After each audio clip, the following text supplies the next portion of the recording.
चलें बेटा स्टार्ट करते हैं। रजिस्टर खोलेगा, एक नज़र देखें क्या बात चल रही थी।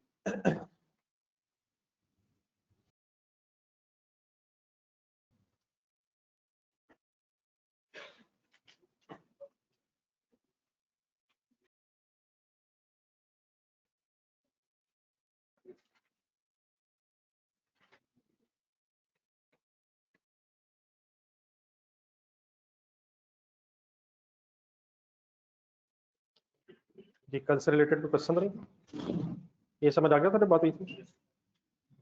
क्या होती है डेप्रिसिएशन की एंट्री?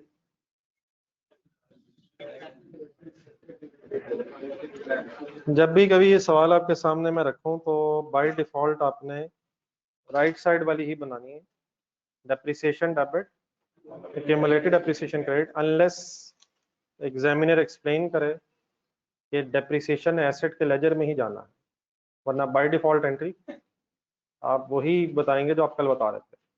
ठीक है प्लीज। ये मैंने लेफ्ट साइड पे एंट्री लिखी है, डेप्रिसिएशन डेबिट एसेट क्रेडिट, ये वैसे आइडिया है इसका या बिल्कुल आइडिया नहीं है? लेफ्ट साइड आपकी लेफ्ट साइड।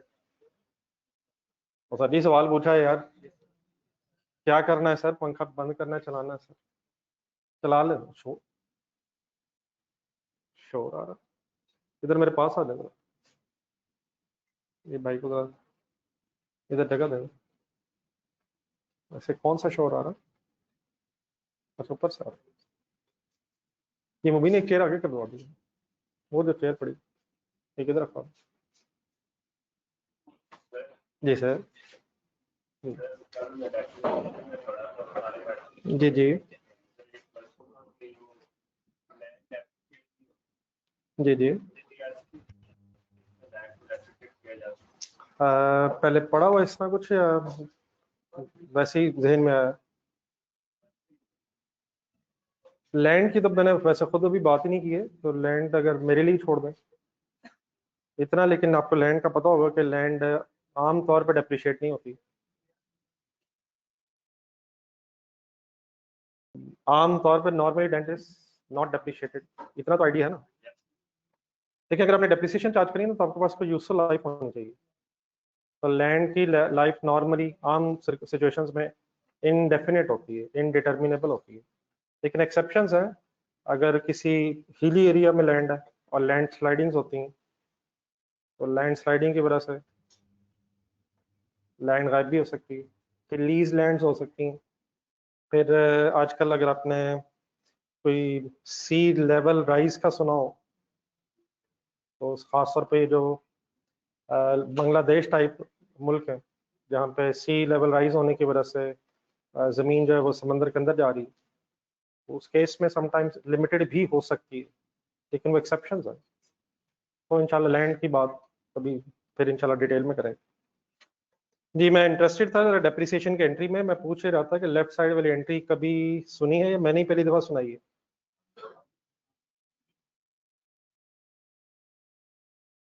सर मेरे से कभी सुनी है सर? सर मौला शुक्र, इतने काफी। मैं अपनी इस डिस्कशन को जरा कुछ लेजर्स की बेस पे आपके साथ जरा कंप्लीट करता हूँ। तो जहां भी आप कल लिख रहे थे उसके बाद एक जरा लेजर खोलें जरा।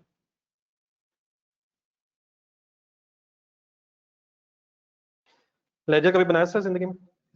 एक मशीनरी के नाम से लेजर सर।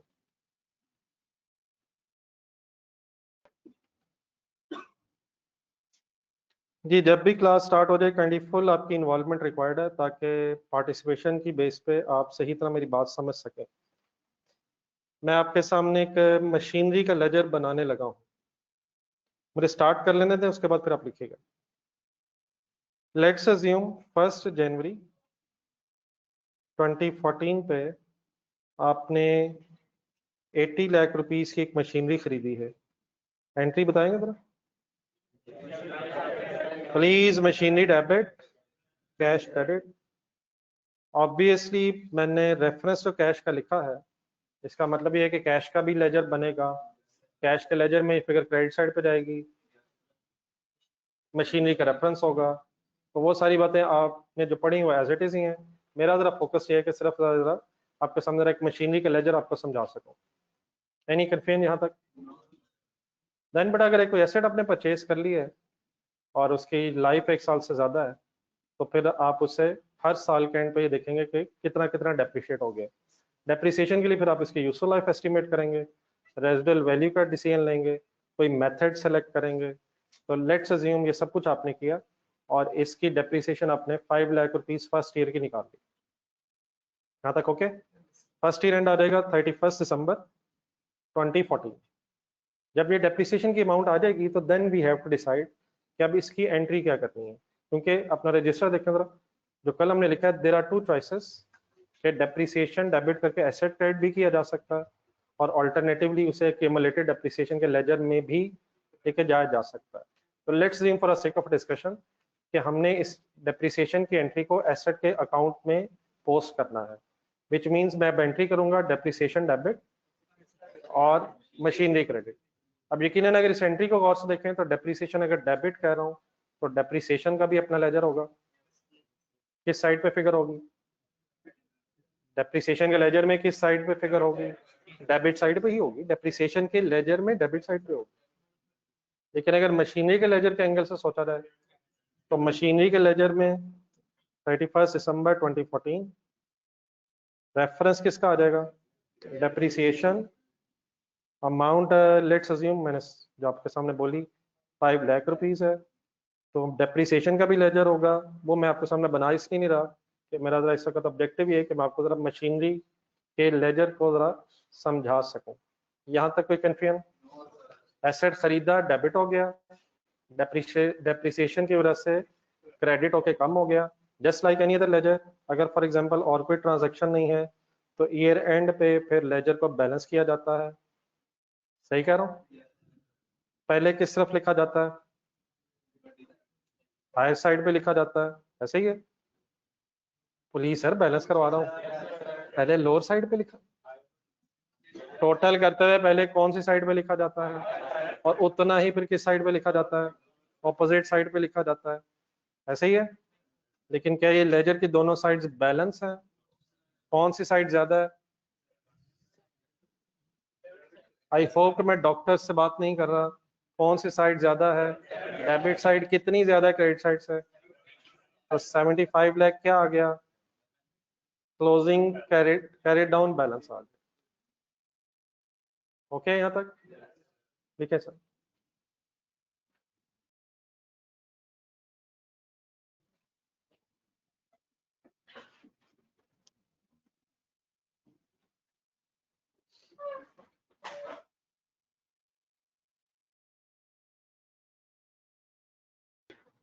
ये बड़ा ऑनेस्ट फ्रेंड्स आप लोग इकट्ठे हो गए सर?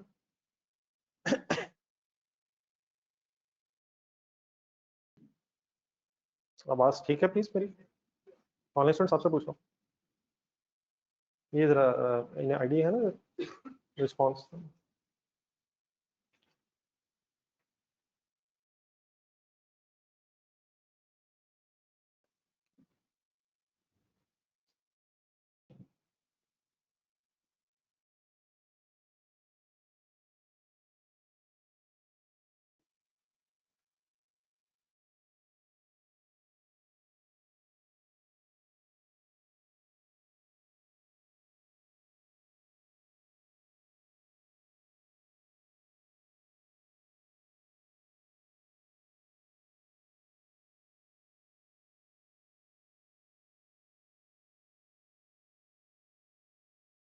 ये नहीं कंफ्यूजन,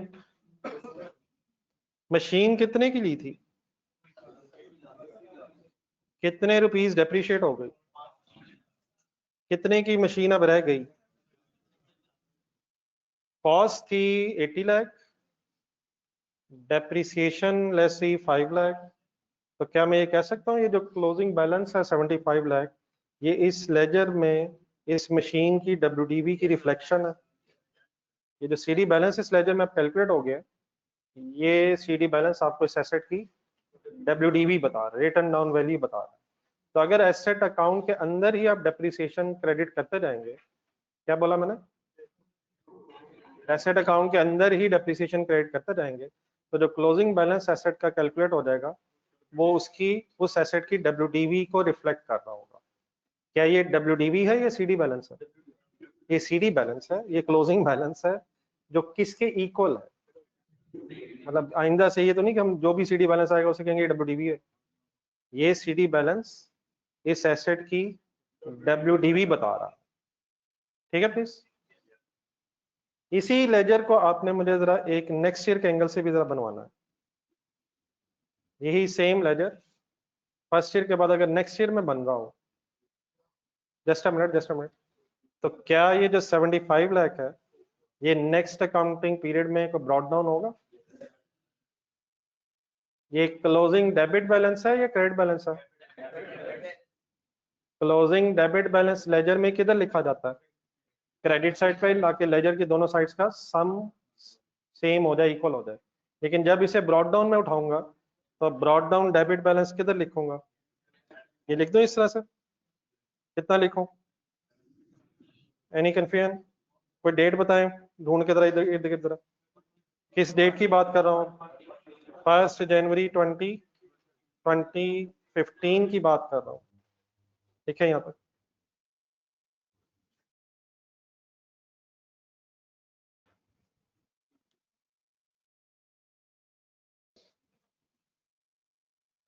मेरी आज की जरा डिस्कशन का मकसद जरा ये भी होगा कि जरा मुझे आइडिया हो जाए कि अकाउंटिंग नॉलेज के हवाले से हम कहाँ खड़े हैं। तो मेरी किसी भी बात में अगर कोई कन्फ्यूजन हो, किसी डेबिट क्रेडिट कॉन्सेप्ट में, पुरानी किसी बहस में आपको कुछ और महसूस हो रहा हो, मैं कुछ नई बात कर रहा हूँ, तो काइंडली जरूर पूछ लीजिएगा। Is it a debit balance? तो क्लोजिंग डेबिट बैलेंस को मैंने next year opening debit balance बना लिया है। Any confusion? अब लेट्स जी में एक और साल गुजर गया, 31 दिसंबर 2015। एक मिनट बात कंप्लीट कर लूंगा। सेकेंड ईयर की भी डिप्रिसिएशन आप चार्ज करेंगे? लेट्स हम सेम फिगर ही है, फिगर सेम हो या डिफरेंट हो वो इस वक्त हमारा कंसर्न नहीं है, हम एंट्री समझना चाह रहे हैं। लेकिन लेट्स इस साल की डिप्रिसिएशन भी 5 लाख ही है। अब अगर आपने ये डिसीजन ले लिया है कि आपने डेप्रिसिएशन को एसेट अकाउंट में चार्ज करना है, मींस डेप्रिसिएशन डेबिट और एसेट क्रेडिट करना है, तो फिर ये एंट्री हर साल रिपीट होनी है। इन अदर वर्ड्स ये नहीं है कि किसी साल डेप्रिसिएशन डेबिट एसेट क्रेडिट कर लें और फिर किसी साल डेप्रिसिएशन डेबिट और accumulated depreciation. It is a one time decision. जब आप एसेट लेंगे उस वक्त आप डिसीजन लेंगे कि एसेट के लेजर में ही डेप्रिसिएशन ने क्रेडिट होना या उसे सेपरेट लेजर में रखना है। तो अगर हमने डेप्रिसिएशन को एसेट अकाउंट में चार्ज कर दिया था तो काइंडली प्लीज सेकेंड ईयर में भी कौन सी एंट्री रिपीट हो जाएगी? प्लीज बोल दें सर प्लीज।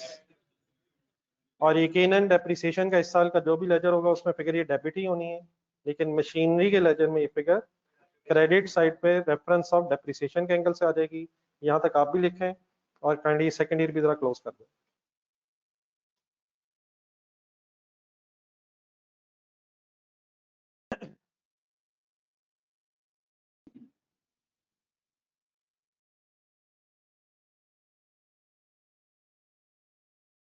जी online students please, any confusion? ये सेकेंड ईयर का लेजर कैसे बैलेंस करूं? 75 lakh, 75 lakh, CD balance 70 lakh.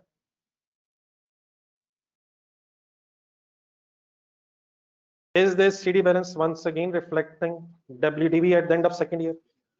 What was the cost of this asset?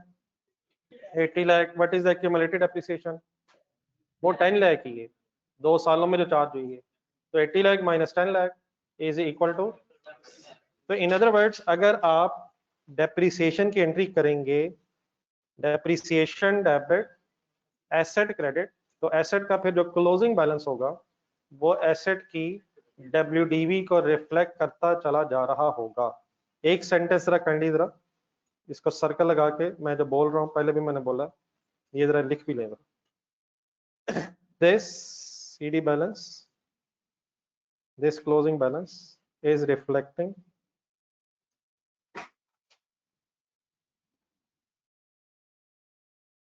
WDV of asset at the end of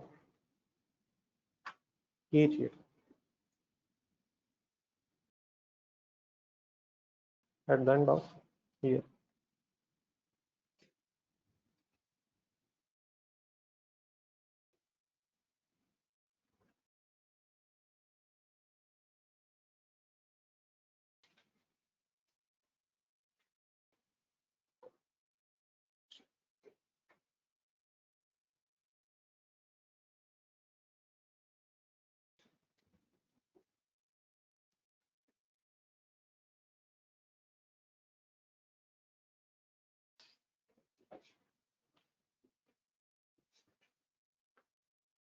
ji sir, ये ठीक है प्लीज।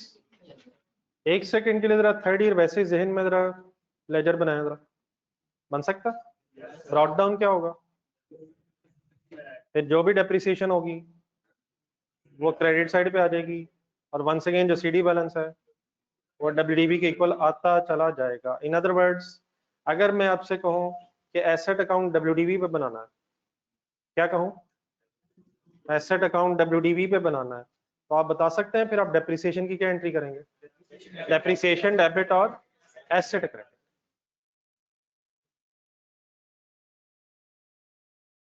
होप कि यहां तक बात समझ आ गई है। एक छोटी सी एग्जांपल और इसके नीचे लाइन लगा दें एंड सो ऑन, या अगर स्पेस अब कम है तो आप फिर अकॉर्डिंगली देख लें, नेक्स्ट पेज हो जाए।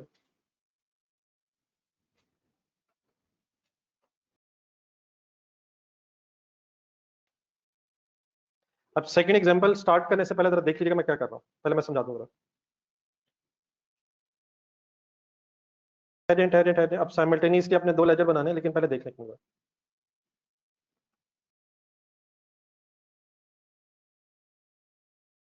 ठहर जाए एक मिनट।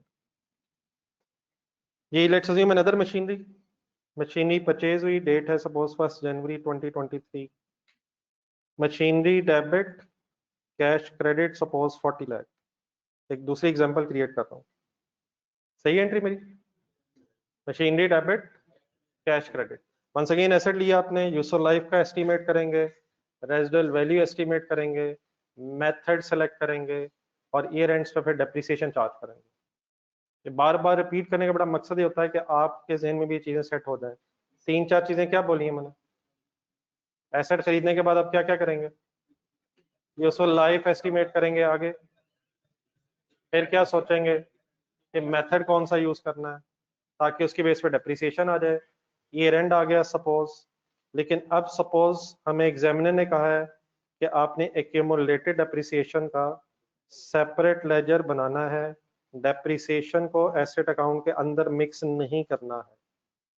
तो देयरफॉर अब हम डेप्रिसिएशन की एंट्री क्या करेंगे, depreciation debit accumulated depreciation credit. क्या वंस अगेन कोई डेप्रिसिएशन का लेजर होगा, डेप्रिसिएशन के लेजर में फिगर किस तरफ होगी, रेफरेंस अब क्या होगा, एक्यूमुलेटेड डेप्रिसिएशन। मैं अगर एक्यूमुलेटेड डेप्रिसिएशन का लेजर आपके सामने बना रहा हूँ तो फिगर किस तरफ आ रही होगी, रेफरेंस क्या आएगा। तो लेट्स अज्यूम फिगर जो भी कैलकुलेट हुई वो 8 लाख कैलकुलेट होगी। मेरा इस वक्त डेप्रिसिएशन की कैलकुलेशन की बजाय उसकी जरा एंट्री समझाना जरा फोकस है। सही है सर, ये मेरी पोस्टिंग। साल गुजर गया, डेप्रिसिएशन चार्ज हो गई, एट द ईयर एंड फिर लेजर्स बैलेंस होते हैं। अब अगर इस मशीनरी के लेजर को बैलेंस किया जाए तो ये 4 मिलियन एज इट इज ही टोटल भी आएगा, और यही इसका सीडी बैलेंस भी होगा। सही कह रहा हूँ, लेकिन अब एक्यूमुलेटेड डेप्रिसिएशन का लेजर भी बैलेंस होगा।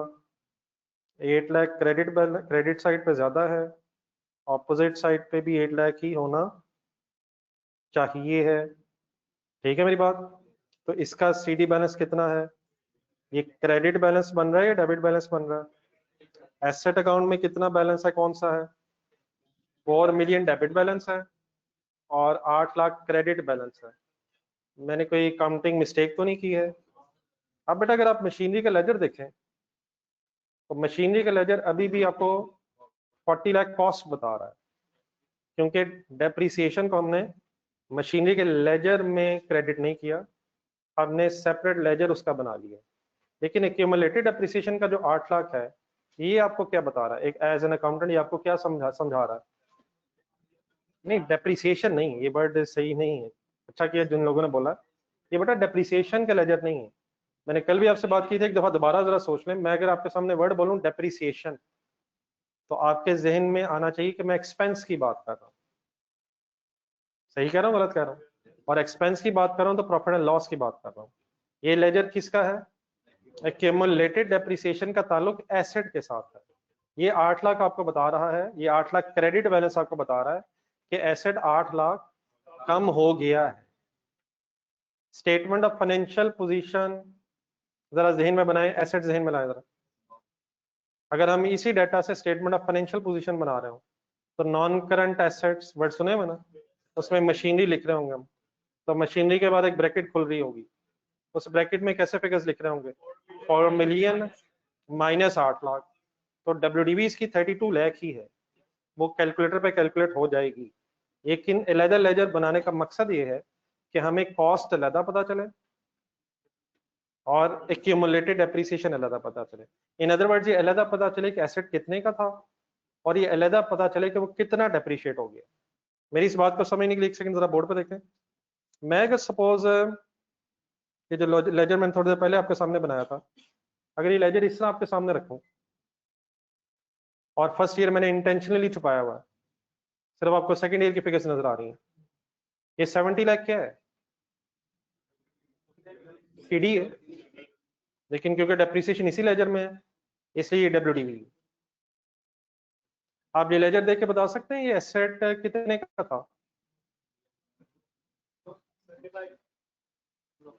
वो तो पिछले सालों से आ रहा है, तो ये कितने का था ढूंढने के लिए हमें पिछले सालों का लेजर देखना पड़ेगा।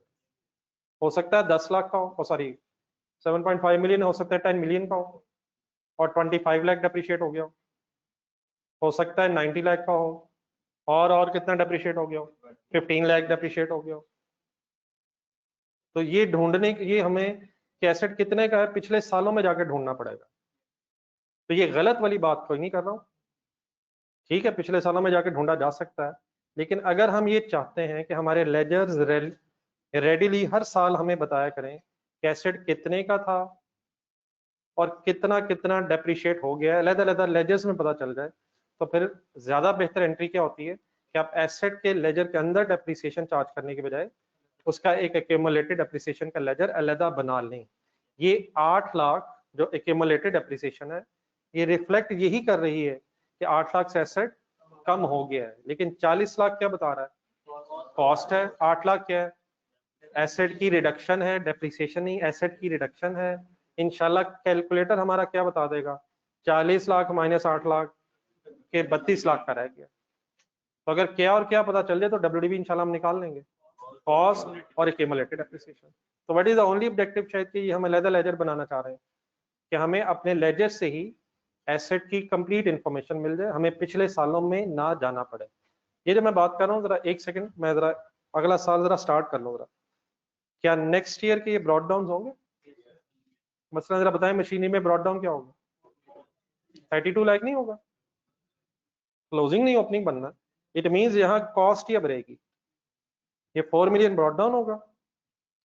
ये डेबिट बैलेंस उठा रहा हूँ या क्रेडिट बैलेंस उठा रहा हूँ, प्लीज प्लीज, और एक्यूमुलेटेड एप्रिसिएशन का ब्रॉड डाउन किधर लिखूं, ओपनिंग क्रेडिट बैलेंस किधर लिखूं। तो क्या फॉर एग्जांपल आपके पास ये पिछले साल का लेजर ना भी हो, सॉरी मैं कोशिश कर रहा हूँ कि आपको वो ना नजर आए, अगर ये पिछला साल नहीं भी है तो सिर्फ इन ब्रॉड डाउन से कुछ पता चल रहा है क्या, कि 40 लाख का था और साल के शुरू में कितना डेप्रिशिएट हो चुका है, साल के शुरू तक कितना डेप्रिशिएट हो चुका है, 8 लाख डेप्रिशिएट हो चुका है। इट मींस जितने भी पिछले साल गुजर गए हैं हमें उन सालों के लेजर्स में जाके अपने इस एसेट की कॉस्ट वगैरह ढूंढने की जरूरत नहीं पड़ेगी। यहाँ तक आप बना लें, फिर मैं एक साल और कंप्लीट करता हूँ। जी मैंने बहुत कुछ भी वैसे बोला, अगर कोई कन्फ्यूजन भी हो तो वो भी लिखते हुए या लिखने के बाद पूछ लीजिएगा, या लिखने से पहले अगर।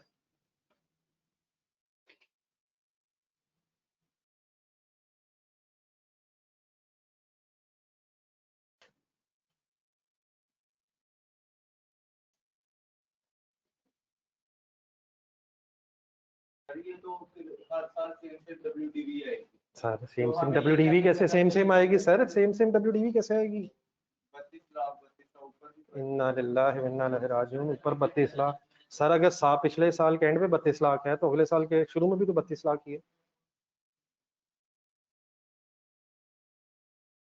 सर नहीं नहीं भाई को अभी इसरा नहीं, आप क्लियर हुए क्या क्या, नहीं वो तो भाई ने पंगा लिया नहीं, वैसे ही उसने कहा वो नहीं, आपको समझ आ गई और मैंने क्या बात की है।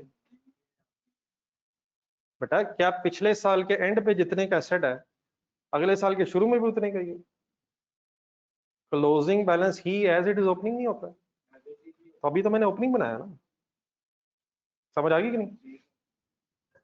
एक एक जी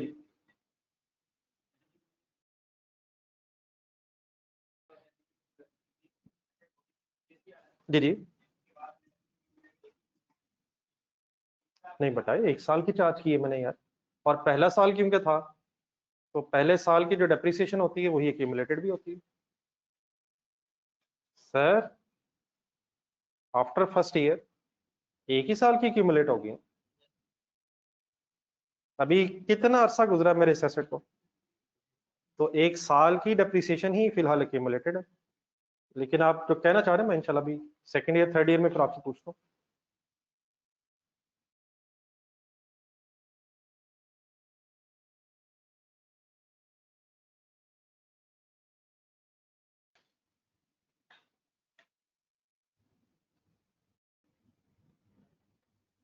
ये any confusion in this broad downs?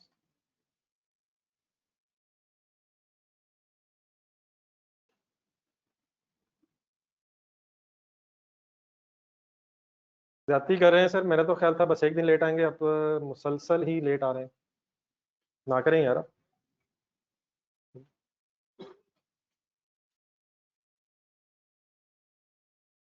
ये नोटेड है प्लीज यहाँ तक। चलें sir, let's assume second year and हो गया है। सुना करें पहले, इन डेट्स की बेस पे बताएं सेकंड ईयर एंड की डेट क्या है। 31 दिसंबर 2024। सेकंड ईयर की डेप्रिसिएशन की एंट्री फिर क्या होगी अब? बोले बोले प्लीज, बोले यार please. Let's assume figure 8 lakh की है, स्ट्रेट लाइन सपोज चल रहा है। यकीनन भाई, I repeat once again, depreciation का लेजर भी होगा। हमारा फोकस लेकिन जरा एसेट और एक्यूमुलेटेड एप्रिसिएशन को समझने पर जरा इस वक्त है। सेकंड ईयर अगर और कुछ नहीं है तो वंस अगेन इसे बैलेंस करें जरा, या करवा दें जस्ट अ मिनट। क्या इस मशीनरी के लेजर में 40 लाख ही एज इट इज आ रहा होगा? और ये 40 लाख वंस अगेन दूसरे साल के एंड पे आपको क्या बता रहा है? ये आप डब्ल्यू बता रहा है या कॉस्ट पता चल रही है? तो अगर आपने क्यूमुलेटेड एप्रिसिएशन का लेजर अलहदा बना लिया है, तो एसेट अकाउंट फिर आपको एसेट की कॉस्ट बताया करेगा, और एसेट कितना कम हो चुका है ये कौन सा लेजर बताएगा? इसका जरा बैलेंस करवाएं जरा क्यूमुलेटेड एप्रिसिएशन का। टोटल किधर लिखूं पहले, कितना बनेगा? 16 लाख, ठीक है। और अब इस 16 लाख इसका क्लोजिंग क्रेडिट बैलेंस होगा। तो what is this 16 lakh is reflecting? Asset कितने का था? 40 लाख। कितने से कम हो गया है? कैलकुलेटर पकड़े, कितना रह गया है? कर लें कैलकुलेटर पे कर लें, वैसे नहीं हो रहा, कोशिश। कितने का था, कितना डेप्रिशिएट हो गया है, और कितना देर पर रह गया है? Statement of financial position of second year के एंड पे अगर आप स्टेटमेंट ऑफ फाइनेंशियल पोजीशन बनाएं तो 24 लाख पे ही एसेट आएगा। ब्रैकेट में लिखा होगा 40 लाख माइनस 16 लाख।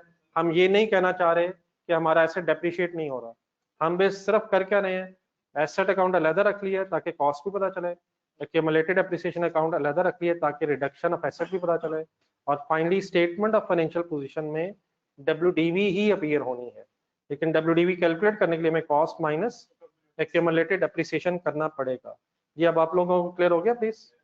आपको भी, और आपका भी कुछ सिमिलर क्वेश्चन था, अब क्लियर होगी बात आपको? वो तो बेटा फर्स्ट ईयर था ना, अब सेकंड ईयर के एंड तक ये 16 लाख अब 1 साल की है या 2 सालों की? इसी तरह अगर ये ऑनवर्ड ईयर चलते जाए तो एक्यूमुलेटेड डेप्रिसिएशन इकट्ठी होती रहेगी, और इसमें फिर कॉस्ट में से माइनस होके एसेट की डब्ल्यूडीवी में रिफ्लेक्ट डब्ल्यूडीवी कैलकुलेट होती है।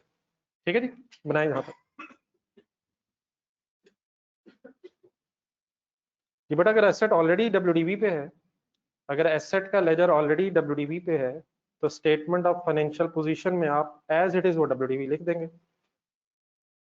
क्या स्टेटमेंट ऑफ फाइनेंशियल पोजीशन में एसेट अपनी डब्ल्यूडीवी पे आता है? As on statement of financial position जब आप बनाते हैं तो क्या स्टेटमेंट ऑफ फाइनेंशियल पोजीशन में क्लोजिंग बैलेंसेस आते हैं? एसेट कॉस्ट पे आता है या डब्ल्यूडीवी पे आता है? तो अगर आपका लेजर ऑलरेडी डब्ल्यूडीवी पे है तो डब्ल्यूडीवी एज इट इज लिख लेंगे, लेकिन अगर अलग लेजर्स बने हुए हैं तो क्या डब्ल्यूडीवी फिर भी बना लेंगे? कैसे बना लेंगे? तो बनानी डब्ल्यूडीवी है, आनी डब्ल्यूडीवी ही है, लेकिन अगर लेजर डब्ल्यूडीवी पे है तो एज इट इज लिख सकते हैं हम, और अगर सेपरेट लेजर्स हैं तो कॉस्ट माइनस एक्यूमुलेटेड एप्रिसिएशन करके लिख लेंगे। Any confusion? जी बेटा क्लियर हो गया आपको?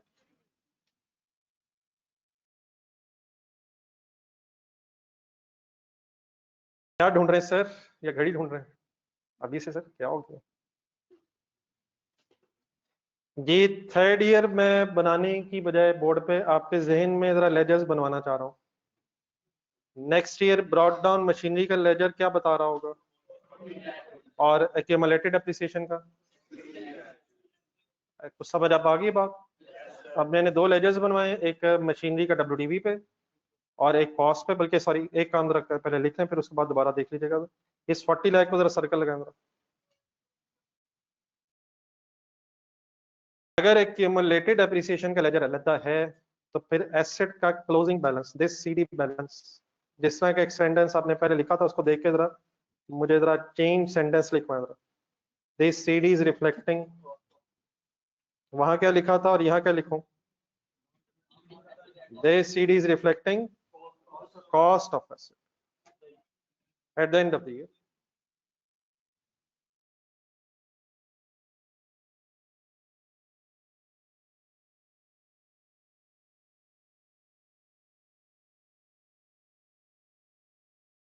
जी यहाँ तक लिख लें, मैं अब 1 मिनट रुकता हूँ इस उम्मीद पे कि इंशाल्लाह भी आप पिछला देखेंगे, और कोई अगर कंफ्यूजन यहाँ तक है तो वो बता दें, वरना फिर इंशाल्लाह आगे चलते हैं।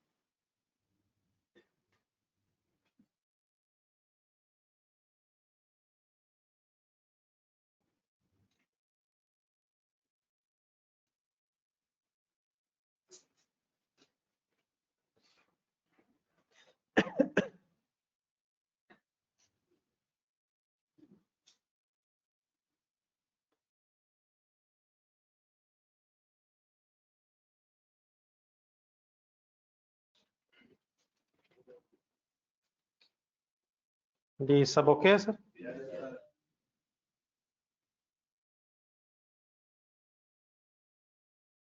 जरा इस एंट्री की तरफ वापस आइएगा जरा, रजिस्टर में जो लिखी थी आपने,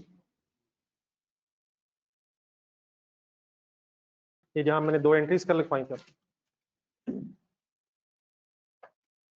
अगर हो सके तो थोड़ी सी जगह इस एंट्री, इन दोनों एंट्रीज के नीचे क्रिएट अगर हो जाए, मैं पहले लिख दूं जो मैंने लिखना, फिर देख लीजिएगा। अगर आप एसेट क्रेडिट वाली एंट्री कर रहे हैं तो asset account will be at, ये मैं जरा चाह रहा हूँ यहाँ भी लिखना जरा एक दफा। एसेट अकाउंट बताइए, सेंटेंस पूरा करवाएं। Asset account will be at please, लिखा जा सकता है? ऑपोजिट साइड में भी लिखवाएं जरा। Asset account will be at cost, try करें जिस तरह का जगह बन जाए।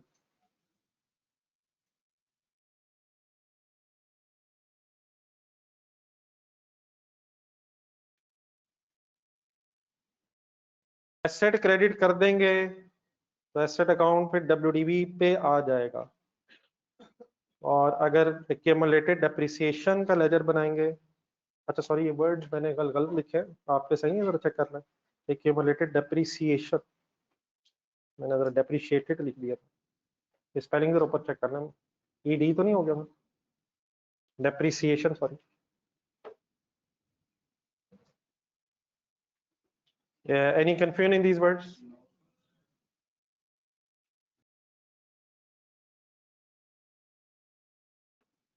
जी कोई आपके में क्वेश्चन आता हो? चलें फिर अब नेक्स्ट चीज स्टार्ट हो रही है। एक हेडिंग लिखें, disposal of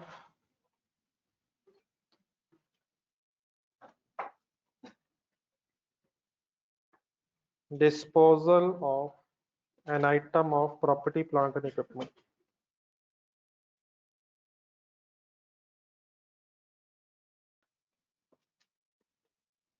property plant and equipment के लिए एब्रीविएशन बना रहा हूँ, पीपीई।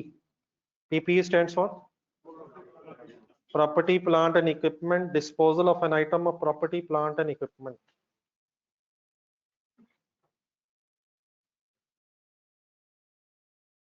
लिख ली हेडिंग? डिस्पोजल फिलहाल बेटा इस तरह करें, डिस्पोजल का मतलब लिख लें सेल, डिस्पोजल के ऊपर लिख लें सेल।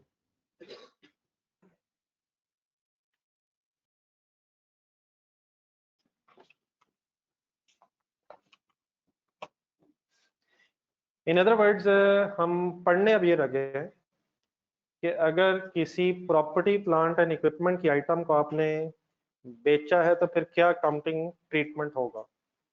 इसका क्या मतलब है item of property, plant and equipment? किन एसेट्स की बात करने लगा? जिन्हें हमने हेल्ड फॉर यूज रखा हुआ था और मोर देन 1 ईयर उनकी लाइफ थी। क्या इन्हें इसलिए खरीदा था कि बेचना है? खरीदा तो इस्तेमाल के लिए था, लेकिन क्या ये हो सकता है कि कुछ ऐसा इस्तेमाल करने के बाद आप अपने एग्जिस्टिंग एसेट को बेच दें? तो अगर बेच दें तो फिर उसकी काउंटिंग कैसे होगी, अब ये हम इस वक्त डिस्कस करने लगे हैं। इन अदर वर्ड्स, अगर कोई मशीनरी खरीदी थी, कुछ अर्सा इस्तेमाल की, इस्तेमाल के बाद बेचने लगे हैं, या व्हीकल खरीदी थी, इस्तेमाल के बाद बेचने लगे हैं, तो item of property, plant, equipment means हम उन एसेट्स की बात नहीं कर रहे जिन्हें हमने खरीदा इसलिए था कि बेचना है। हमने खरीदा किस मकसद के लिए था, लेकिन यूज के बाद कुछ अर्से बाद हमारा प्लान ये बना कि इसको बेच देते हैं, इसकी जगह नई कोई चीज ले लेते हैं। तो अगर कोई existing item of property, plant, equipment आप सेल करेंगे तो उसका फिर अकाउंटिंग ट्रीटमेंट आपके सामने अब मैं डिस्कस करने लगा हूँ। तो इसको समझने के लिए एक छोटी सी पहले एग्जांपल लिखना जरा। इस हेडिंग के नीचे एक इंग्लिश में 2-3 लाइनें जरा एग्जांपल के तौर पर लिखना। An old machine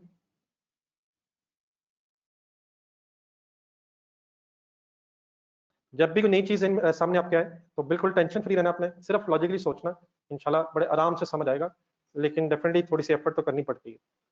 an old machine costing ₹7 lakh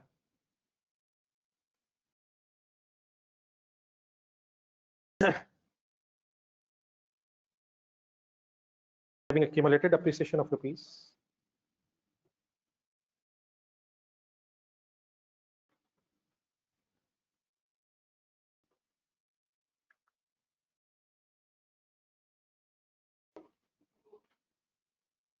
3,40,000. An old machine costing 7 lakh having accumulated appreciation of rupees 3,40,000 is sold for rupees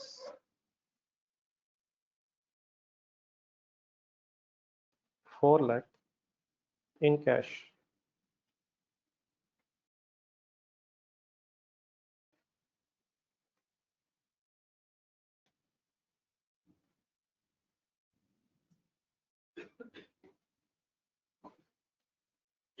जो लोग लिख रहे जरा एक सेकंड पढ़ के जरा ट्रांसलेशन करें अपने लिए।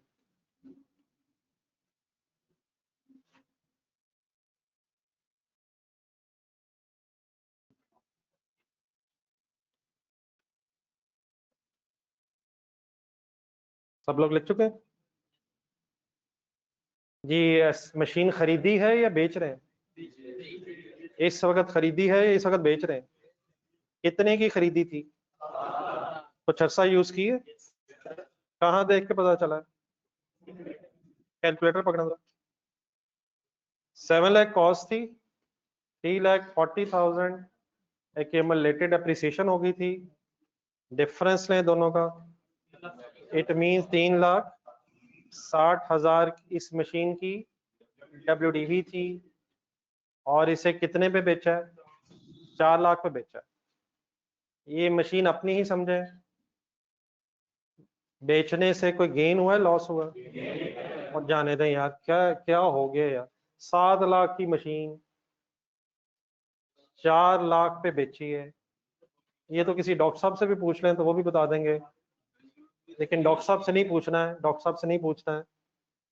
क्या मैं सही कंपैरिजन कर रहा हूँ? नहीं कर रहा। 7 लाख और 4 लाख का कंपैरिजन तो नहीं होना चाहिए ना यार। क्या आप सही कंपैरिजन कर रहे हैं? अल्हम्दुलिल्लाह आप सही कर रहे हैं। मैं तो कॉस्ट को कैश से कंपेयर कर रहा हूँ। वो तो 7 लाख की थी, जब बेची है तो 7 लाख की नहीं रही है। जब बेची है तो कितनी की रह गई थी, और अल्हम्दुलिल्लाह 3,60,000 वाली मशीन को हमने 4 लाख पे बेचा है, और 4 लाख पे बेचने से हमें देयरफॉर 40,000 का गेन हो गया। तो आप सही कर रहे हैं। इट मींस कभी भी अगर हमने डिस्पोजल पे गेन या लॉस चेक करना हो तो हम कंपेयर करेंगे WDV को और उसके अगेंस्ट हमें कैश मिल रहा है। अगर cash is more then WDV, if cash is more then WDV, और अगर cash is less than WDV, मतलब लेट्स अज्यूम ये मशीनरी जो है 4 लाख की बजाय फॉर एग्जांपल 2 लाख रुपीस की अगर बिक जाए तो व्हाट इज WDV, 3,60,000, और 2 लाख रुपीस की अगर बिकी है तो 1,60,000 का लॉस हो जाना था। तो कभी भी अगर डिस्पोजल हो जाए तो हम हमेशा अकाउंटेंट्स गेन या लॉस कैलकुलेट करेंगे, और गेन लॉस कैलकुलेट करने का फॉर्मूला क्या बना लेंगे, मुझसे पहले जरा सुन लें। वैसे पता कॉन्सेप्चुअली तो पता चल गया ना आपको। तो एक फॉर्मूला अगर डेवलप करना चाहें तो गेन या slash loss on disposal is equal to, just a minute में एक वर्ड जरा लिखूं, सेल प्रोसीड्स, ये जो मैंने कैश लिखा है इसी कैश को कहते हैं sale proceeds, in other words जो बेच के पैसे मिले हैं सेल प्रोसीड्स, और माइनस WDV। किसको किससे कंपेयर करते हैं, सेल प्रोसीड्स को WDV से, और sale proceeds simply means cash को WDV से। हमारे इस केस में what is amount of cash, this amount of cash is 4 lakh, WDV इज 3,60,000, देयरफॉर हमारे इस केस में गेन है या लॉस है, कितना गेन है, 40,000 का अल्हम्दुलिल्लाह हमें गेन हो गया है। तो अगर कैश ज्यादा है तो गेन हो जाएगा, और अगर कैश कम मिला है तो लॉस हो जाएगा। लिख लें यहाँ पर।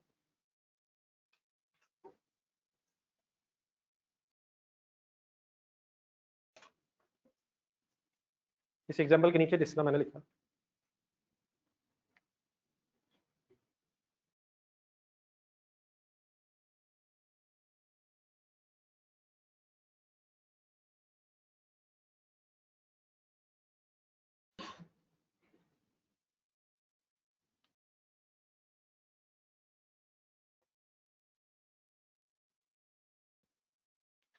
जी बेटा ऑनलाइन स्टूडेंट्स प्लीज ओके है।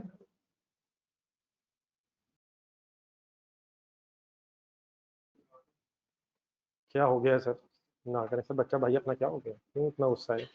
अकाउंटिंग की वजह से तो डिफरेंसेस खत्म होने चाहिए। हम सब एक ऐसी कश्ती के मुसाफिर हैं जिसका खतरा ज्यादा है, तो आपस में तो मोहब्बत प्यार से रहे, क्या हो गया। हमारा सिर्फ किससे कंपटीशन है, सवाए आई कैप के और किसी से नहीं सर, ये सारे भाई हैं सर, इर्द गिर्द बैठे हैं।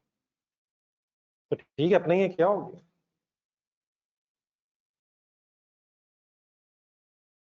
सर ये गेन हुआ है लॉस हुआ है, बिजनेस अपना सामने सर का मालूम क्या गेन हो गया, ऊपर से लड़ पड़े आप, कम हुआ है कोई नहीं, और इंशाल्लाह ज्यादा कर लेते हैं। जी नोटेड है प्लीज, एनी कंफ्यूजन, जी बेटा ऑनलाइन स्टूडेंट्स नेक्स्ट हेडिंग लिखें,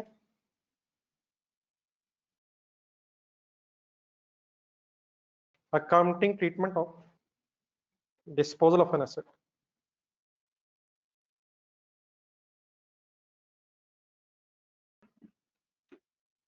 अकाउंटिंग ट्रीटमेंट ऑफ डिस्पोजल,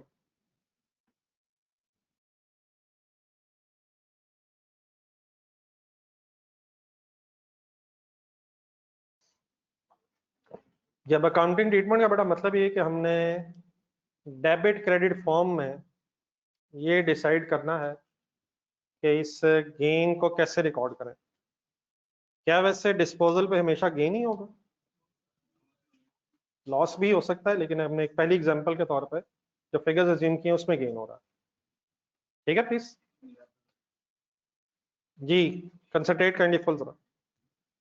अगर हम ये मशीन बेच रहे हैं और मशीनरी बेच के हमारे पास कैश आ रहा है, तो मेरी हेल्प की जा सकती है कि हम इस ट्रांजैक्शन को कैसे रिकॉर्ड करें। क्या कैश हट जाएगा हमारा, कैश इनफ्लो है, कैश आ रहा है, तो कैश एसेट है, सही है सर, तो कैश डेबिट हो जाएगा। अमाउंट आप बताएं जरा, अमाउंट 40,000 यार तो था, 40,000 कैश आ जाएगा यार। क्या हो गया सर प्लीज? कैश कितना आएगा सर? 4 लाख आएगा। कैश डेबिट 4 लाख जी। आगे मशीनरी जा रही है, मशीनरी एसेट है, तो मशीनरी वाला एसेट जा रहा है, कैश वाला एसेट आ रहा है, तो cash debit 4 lakh, machinery credit by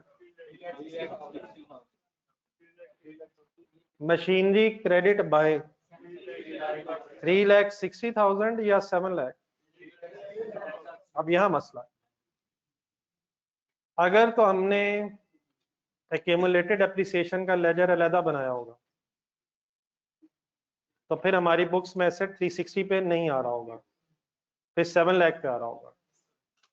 नहीं समझ आया? और अगर हमने एक्यूमुलेटेड एप्रिसिएशन का लेजर अलहदा बनाने की बजाय, सॉरी, एक्यूमुलेटेड एप्रिसिएशन का लेजर अलहदा बनाने की बजाय मशीनरी के लेजर को WDV पे रखा होगा। ये मेरे वर्ड्स आप समझ आ जाए करेंगे प्लीज? तो अगर तो एसेट को हमने WDV पे रखा होगा फिर तो एसेट 360 पे आ रहा होगा। तो अगर तो 360 पे आ रहा होगा फिर तो एंट्री सिंपल हो जाएगी, कैश डेबिट 4 लाख और asset credit machine credit by 360। अब कैश क्योंकि ज्यादा आ रहा है, तो क्रेडिट्स में डिफरेंस आ जाएगा। तो असल में इशू ये, मैं अभी लिख के करता हूँ आपके सामने, कि जो एसेट आप बेच रहे हैं वो कॉस्ट पे था या WDV पे है, इसको सामने रख के फिर हमें अकाउंटिंग एंट्रीज बनानी पड़ा करेंगी। तो हम इस तरह करते हैं, अब हर सिनेरियो में जरा डिस्कशन करेंगे एक एक करके। तो जहां आपने हेडिंग लिखी है वहां एक पॉइंट नंबर 1 सॉर्ट ऑफ जरा लिख लें। लेट्स अज्यूम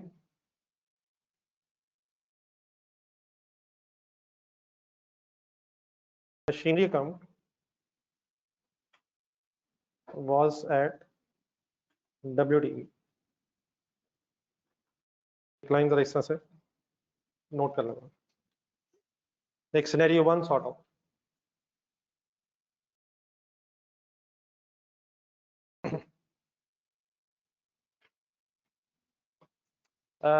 क्या मतलब हुआ मेरी स्लाइड?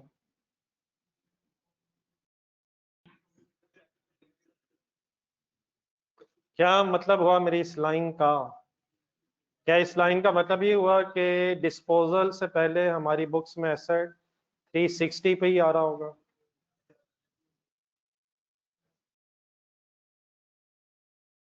अगर 360 पे ही आ रहा होगा तो रुक जाए, बस हेडिंग लिख लिया आपने, मुझे डबल एंट्री बनवाएं इस डिस्पोजल की। कैश कितना डेबिट? 4 लाख मत लिखें please, just a minute. Any confusion? 4 lakh. Machinery credit by 360। Tension free रहे, डबल एंट्री तो बैलेंस नहीं होती है। नो, होती तो है, ये है नहीं। डबल एंट्री हमेशा बैलेंस होती है, मेरी फिलहाल नहीं। प्लीज, डबल एंट्री हमेशा बैलेंस होती है सर। बैलेंस का मतलब क्या है? जितने से डेबिट उतने से क्रेडिट। तो फिलहाल मेरी एंट्री भी पूरी नहीं है। मेरी इस एंट्री में कौन सी अमाउंट्स में डिफरेंस है? डेबिट अमाउंट्स में या क्रेडिट अमाउंट्स में? क्रेडिट अमाउंट्स कम है।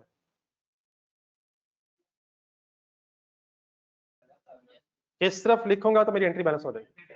क्रेडिट अमाउंट्स में 40 का लिखूंगा तो बैलेंस हो जाएगा। 40 या 4 lakh?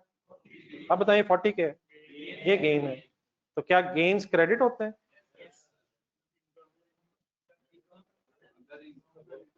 Gain ultimately other income, ठीक है, लेकिन पहला स्टेप क्या ये गेन है वैसे लॉस है? गेन्स क्रेडिट होते हैं या लॉस क्रेडिट होते हैं?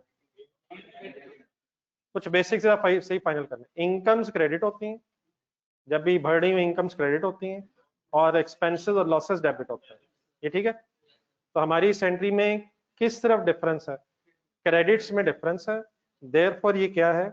ये गेन ऑन डिस्पोजल है, जिसने कहाँ जाना है? प्रॉफिट एंड लॉस का भी वर्ड सुना है? प्रॉफिट एंड लॉस में जाना है। और प्रॉफिट एंड लॉस में एग्जैक्टली किस जगह जाना है? मेरी तरफ देख के जरा कभी प्रॉफिट एंड लॉस स्टेटमेंट बनाई है आपने? कभी जिंदगी में प्रॉफिट एंड लॉस स्टेटमेंट देखी है सर? कहाँ से शुरू होती है? सेल्स के बाद क्या आता है? कॉस्ट ऑफ सेल्स से क्या कैलकुलेट हो जाता है? ग्रॉस प्रॉफिट के बाद क्या आता है? अदर इनकम के बाद क्या आता है sir? Edmund selling expenses financial charges के बाद नेट प्रॉफिट या लॉस आ जाता है। कभी ये वर्ड सुने सर?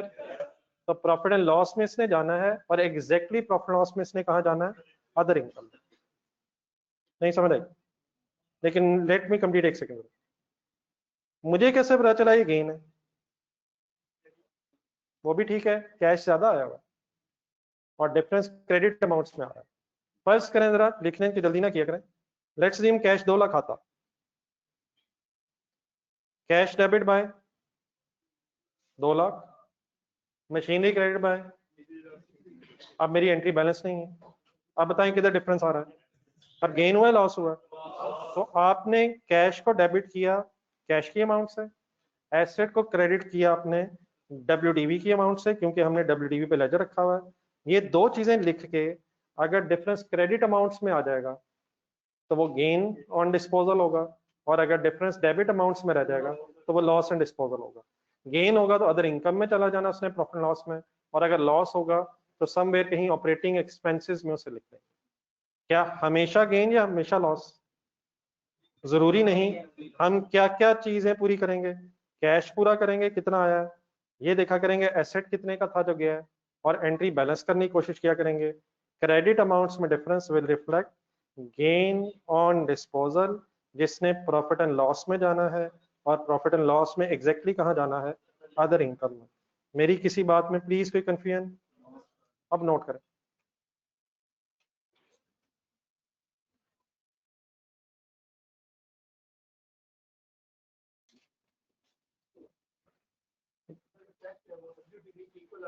फिर ना गेन होगा ना लॉस होगा, तेरी एंट्री इंशाल्लाह वैसे ही बैलेंस हो जाएगी, अल्हम्दुलिल्लाह रब्बिल आलमीन हो जाएगी। अगर एग्जैक्टली उतने पे ही आपका एसेट बिका है जितने पे वो आपकी बुक्स में है, which means there is neither gain nor loss, तो एंट्री बैलेंस हो गई है, तो हमें कुछ भी करने की जरूरत नहीं।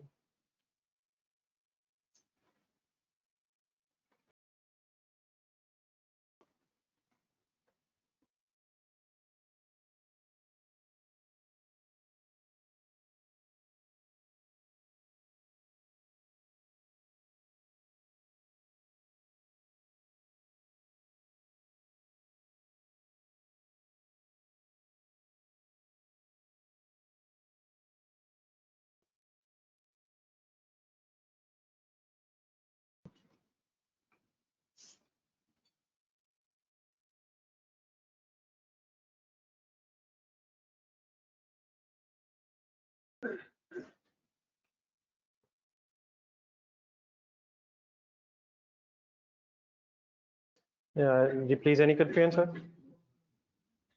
अच्छा, ये मैंने जो एंट्री है लिखी है इसमें 3 हेड्स हो गए, इससे तो नहीं कोई परेशानी? कंपाउंड एंट्रीज जिंदगी में कभी देखी है ना? 2 से ज्यादा हेड्स हो सकते हैं, तो any tension in this entry? चलो फिर आगे। जी, अगर हमने डिस्पोजल रिकॉर्ड करनी है और एसेट अकाउंट WDV पे है, तो सिंपल वेज कैश जो है उसे डेबिट कर लें, एसेट जो गया है उसे WDV पे क्रेडिट कर लें, और देन एंट्री बैलेंस कर लें। Difference can either be gain और लॉस। ओके। लेकिन बेटा सम टाइम्स अब एग्जामिनर आपको हर तरह से टेस्ट करना चाहता है। मैं पहले जरा आइडिया थोड़ा सा दूं क्या कहना चाह रहा हूँ, फिर मैं भी लिखता हूँ। डेफिनेटली गेन हमने कैलकुलेट कर ली इस एंट्री में, इस ट्रांजैक्शन में, और उसकी एंट्री भी हो गई है। लेकिन समटाइम्स आपसे एग्जामिनर ये रिक्वायर करता है कि आप इस गेन की कैलकुलेशन एंट्री की बजाय, क्या ये इस वक्त एक एंट्री में गेन आया हुआ है, इस अकाउंटिंग एंट्री के अंदर गेन निकालने की बजाय आप एक लेजर बना के उसमें गेन कैलकुलेट करें। समटाइम मींस, अब ये डेफिनेटली जब क्वेश्चन हमारे सामने आएंगे तो कभी कभी एग्जामिनर ने रिक्वायरमेंट में लिखा होता है प्रिपेयर अकाउंटिंग एंट्रीज, तो अकाउंटिंग एंट्री हमें पता चल गई है। लेकिन कभी कभी लिखा होता है प्रिपेयर लेजर्स, तो उस केस में फिर एग्जामिनर कभी कभी आपसे एक डिस्पोजल अकाउंट के नाम से एक लेजर मांगता है, और आपसे रिक्वायर ये करता है कि आपने ये जो एंट्री में गेन कैलकुलेट किया है या लॉस कैलकुलेट करेंगे वो डिस्पोजल अकाउंट के लेजर के अंदर कैलकुलेट किया जाए। मीन्स टू से, जो मैं कहना चाह रहा हूँ थोड़ा सा लिख लें जरा, फिर मैं जरा फिगर्स के साथ समझाता हूँ। समटाइम्स लिखने में साथ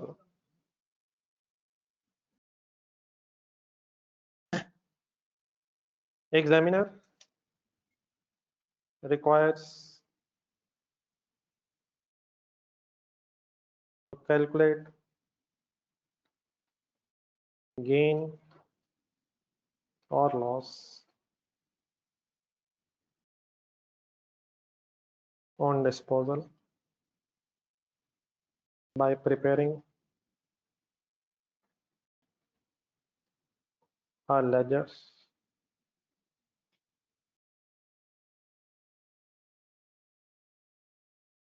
named as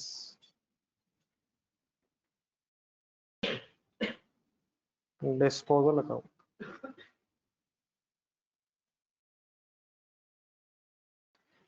कभी कभी एग्जामिनर आपसे ये रिक्वायर करेगा कि आप गेन लॉस कैलकुलेट करने के लिए डिस्पोजल अकाउंट के नाम से लेजर बना के ये वर्किंग करें।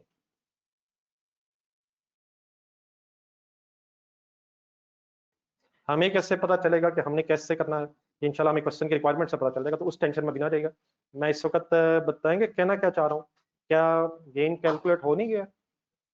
गेन कैलकुलेट भी हो गया है, हमने उसको एक अकाउंटिंग एंट्री फॉर्म में रिकॉर्ड भी कर लिया है। लेकिन अगर एग्जामिनर क्या मांग ले, बताएं जरा, क्या मांग ले? पूरा जरा बताएं, देखते जरा थोड़ा। कौन सा लेजर मांग ले? क्यों मांग ले? गेन लॉस की कैलकुलेशन के लिए। तो फिर हमने परेशान बिल्कुल नहीं होना। फिर हमने क्या करना है? अब आपने यहाँ तक लिखी है, तो अब आपने लिखना नहीं, अब आपने देखना। अगर एग्जामिनर ये हमसे रिक्वायर कर रहा होगा डिस्पोजल अकाउंट, तो हमने एक लेजर खोल लेना है और उसका नाम क्या होगा? Disposal account. मत बनाए, भी रहने दो। ठहरे प्लीज।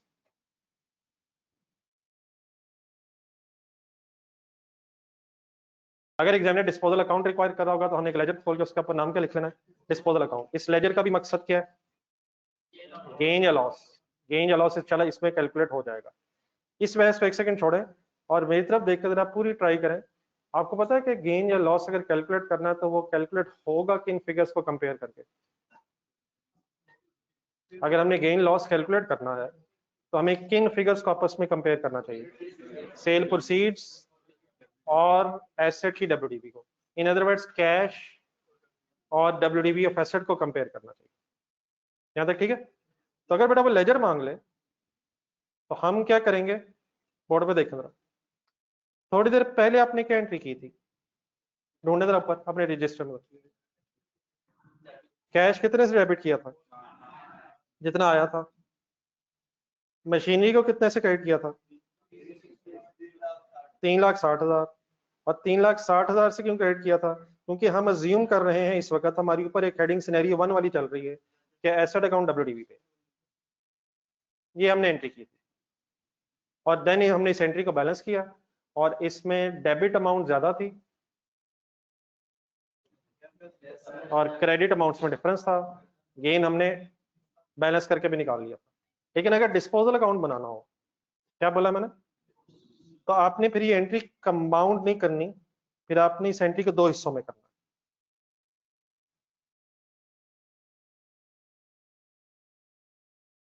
तो हिस्सों का मतलब कैश की एंट्री अलग होगी और एसेट की एंट्री अलग होगी।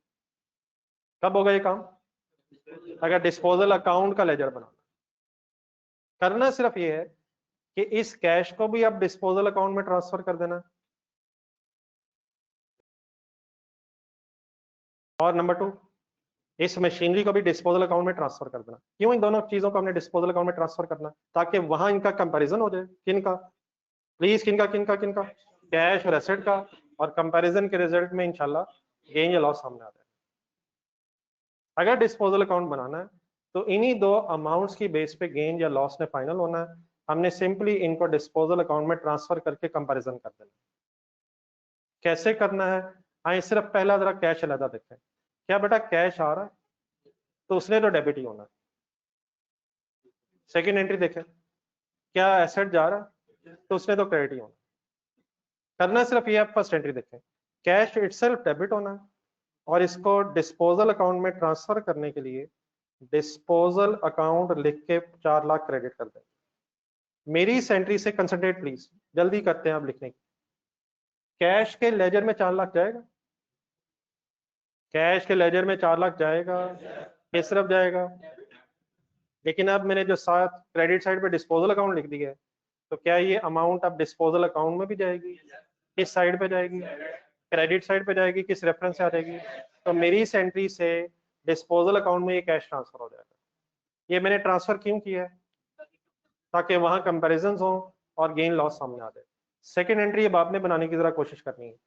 क्या मशीनरी क्रेडिट हो रही है? क्या मशीनरी जा रही है? तो उसने तो क्रेडिट ही होना है। अब अगर इस मशीनरी को डिस्पोजल अकाउंट में ट्रांसफर करना है, तो डबल एंट्री प्लीज क्या बन जाएगी? Disposal account debit and machinery account credit. कुछ मेरी बात समझ आ रही है सर? डिस्पोजल अकाउंट अपने जहन में बनाने की कोशिश करें, हिम्मत करें जरा। बनता है जहन में? क्या लिखा नजर आ रहा है? कोई टी बन रही है जहन में?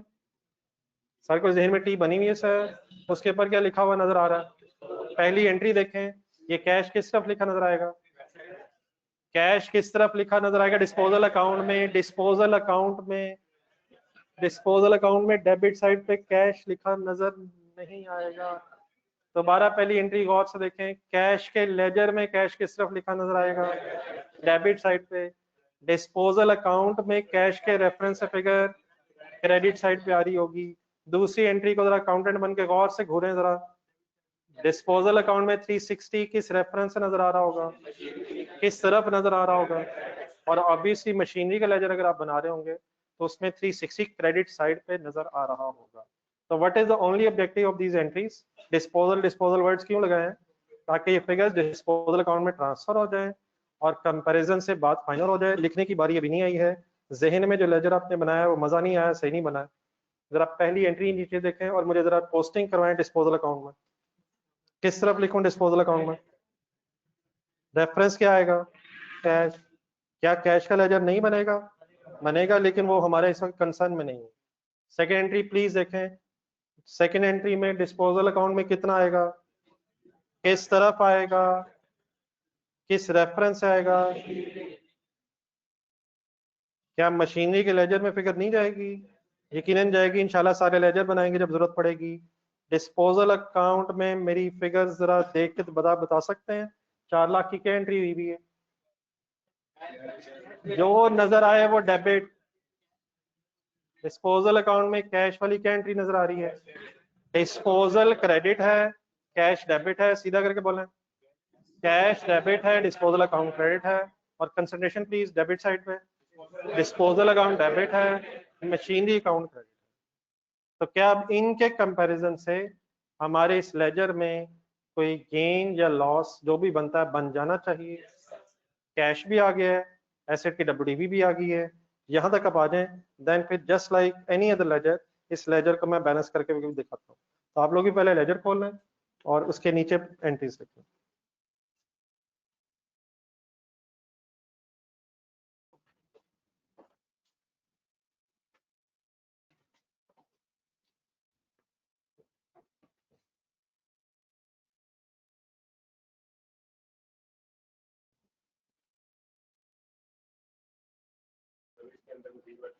हाँ, डिस्पोजल अकाउंट में थोड़ी सी जगह चाहिए। डिस्पोजल अकाउंट का लेजर बेटा बैलेंस होगा ना?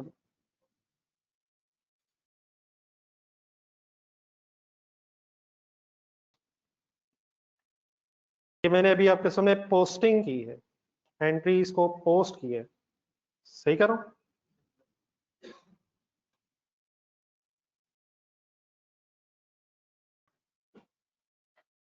अभी आपने मुझे लेजर बैलेंस करवाना। ये मुबीन जरा चेक कीजिएगा, कोई जरा नेट का इशू जरा पड़िएगा जरा।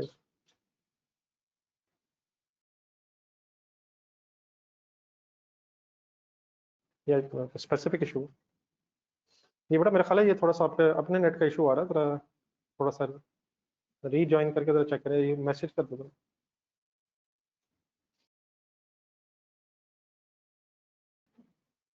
ये बेटा ऑनलाइन स्टूडेंट्स आपके साथ स्क्रीन शेयर प्रॉपर हुई थी? आवाज का इशू तो नहीं? ऑनलाइन स्टूडेंट्स आपसे पूछ रहा हूँ।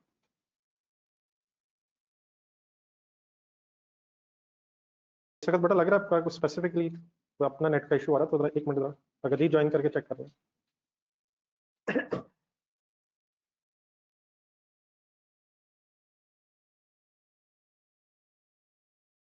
क्या कैश का और मशीनरी का लेजर नहीं बनना? लेकिन हम कौन सा लेजर आज समझने की कोशिश कर रहे हैं? होगी जी पोस्टिंग।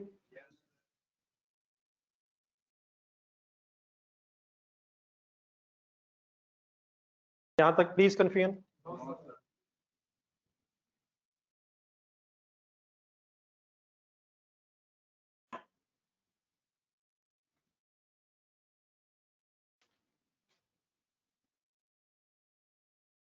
बेटा अब ये लेजर जरा बैलेंस करवाना है। करवाने का मतलब प्लीज पहले करवाना है। और इसमें कुछ दो तीन और भी ऐसी चीजें आएंगी जो मैंने जरा आइडिया लेना है कि आपको उसका पता ही नहीं। जी करवाएं जी, कैसे बैलेंस कर? पहले टोटल कहाँ लिखूं? क्रेडिट साइड पे क्यों लिखूं? हायर साइड है। अब यही 4 लाख कहाँ भी लिखूं?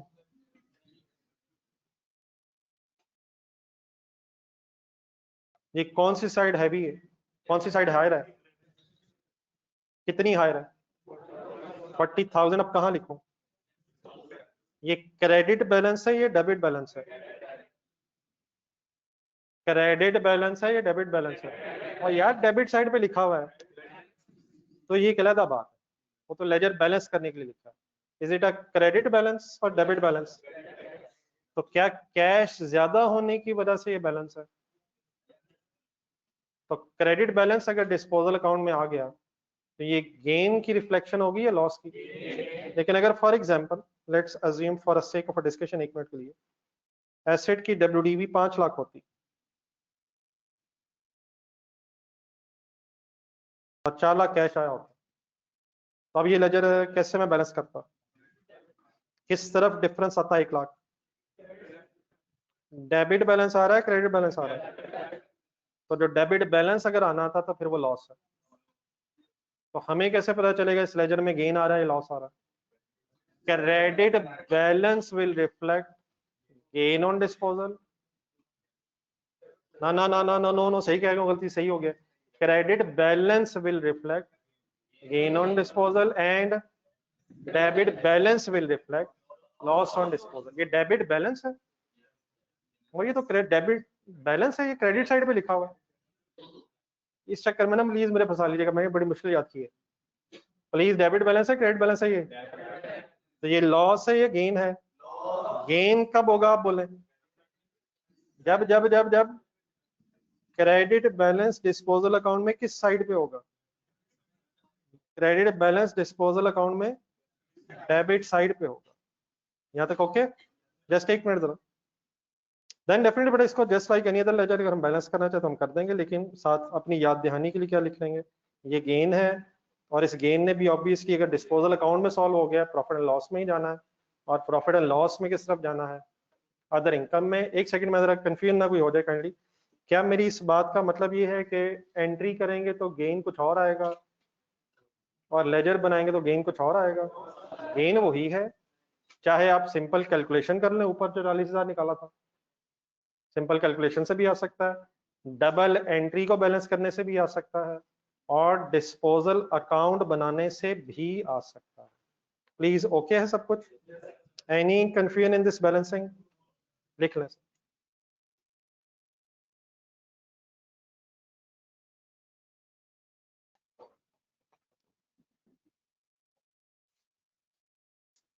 एनी कंफ्यूजन से परेशान लग रहे हैं?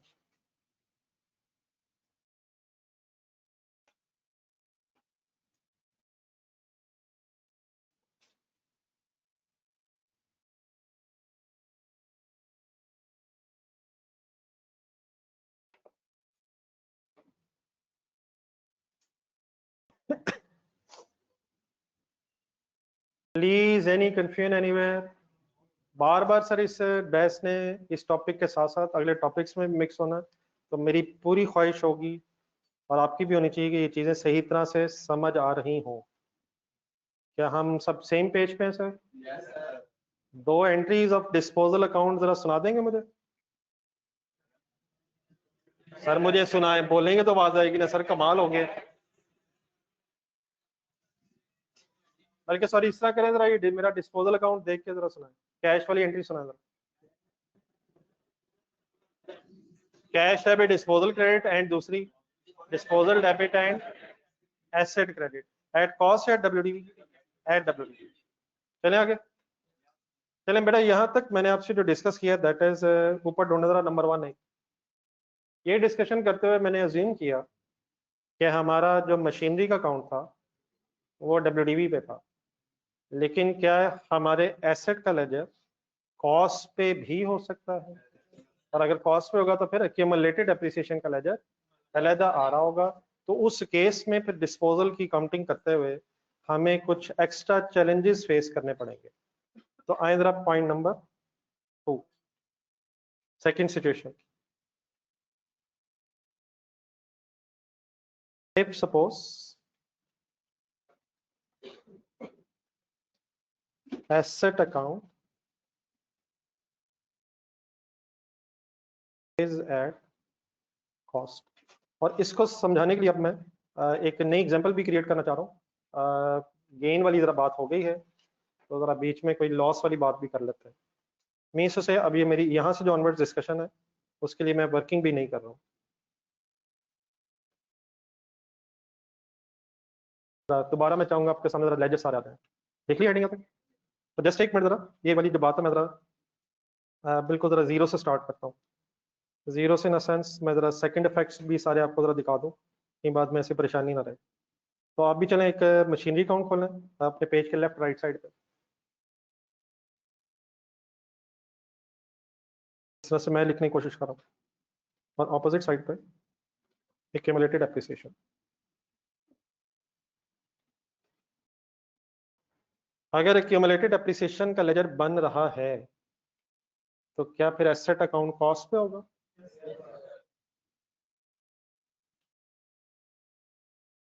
अंडरस्टैंडेबल बात। फाइन, जरा इसको मशीनरी को पहले परचेज करते हैं, फिर 2-3 साल यूज करने के बाद डिस्पोजल करते हैं। लेट्स अज्यूम 1 जनवरी 2022 कर, machinery debit cash credit suppose 30 lakh.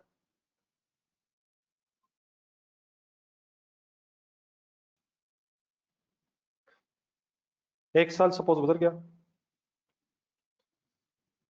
First year हमने डेप्रिसिएशन कैलकुलेट की, depreciation debit accumulated depreciation credit suppose 4 lakh.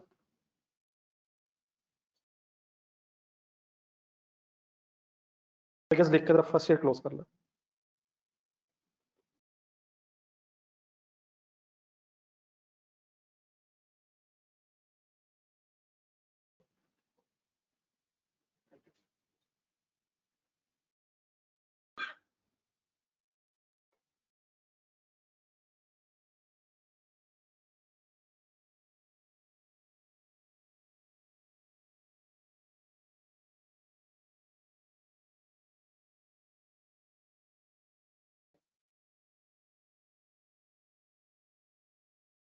यहाँ तक जरा इकट्ठे होते हैं।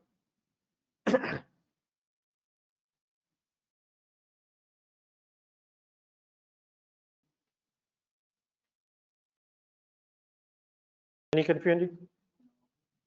सेकेंड ईयर ब्रॉड डाउन उठाए, सेकेंड ईयर की जरा डेट भी बताएं। 1 जनवरी 2023। एसेट के लेजर में 30 लाख ब्रॉड डाउन होगा और एक्यूमुलेटेड एप्रिसिएशन के लेजर में 4 lakh credit balance brought down होगा।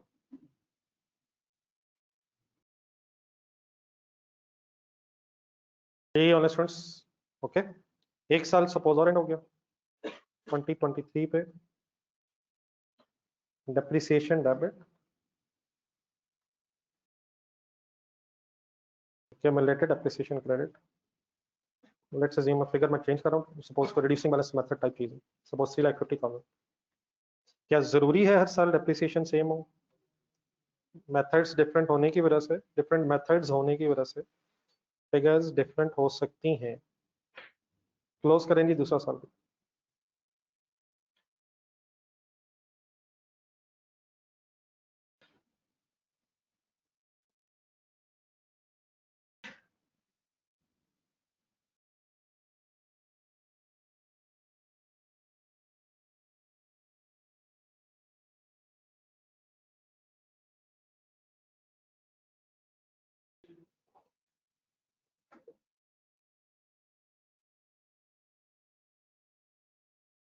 जी यहाँ तक मेरी भी तरफ फिगर देखें सही 750 बनता है 4 लाख में।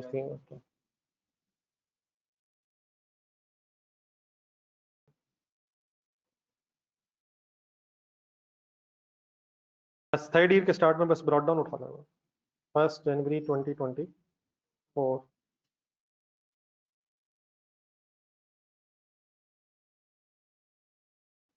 एक्यूमुलेटेड डेप्रिसिएशन का क्योंकि सेपरेट लेजर बना हुआ है इसलिए एसेट अकाउंट में कॉस्ट बार बार रिफ्लेक्ट होती नजर आ रही है।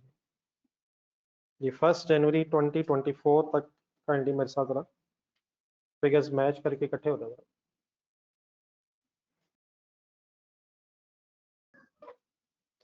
एक मशीनरी 30 लाख की हमने खरीदी थी 7,50,000 तक उसे डेप्रिशिएट कर लिया था यूज कर लिया था और 1 जनवरी 2024 अपडेट आ गई। अगर यहाँ तक हो जाए तो मुझे जरा बता दीजिएगा।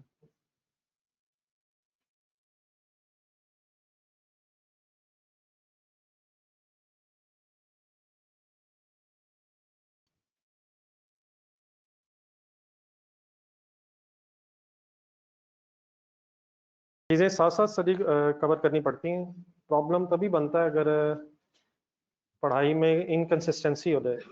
चीज़ें सारी लिंक्ड होती हैं, कोई भी अगर किसी एक दिन भी आपकी क्लास अगर मिस हो जाएगी तो बड़ा मुश्किल होता है फिर वो पिछला कवर करना।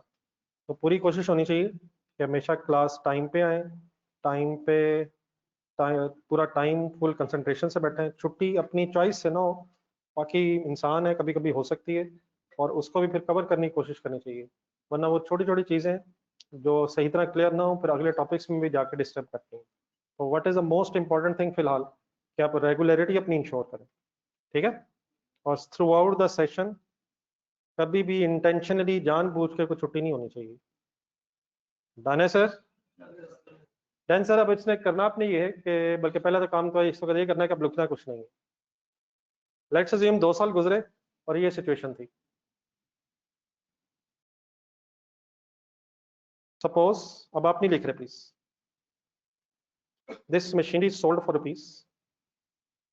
रुक जाए प्लीज।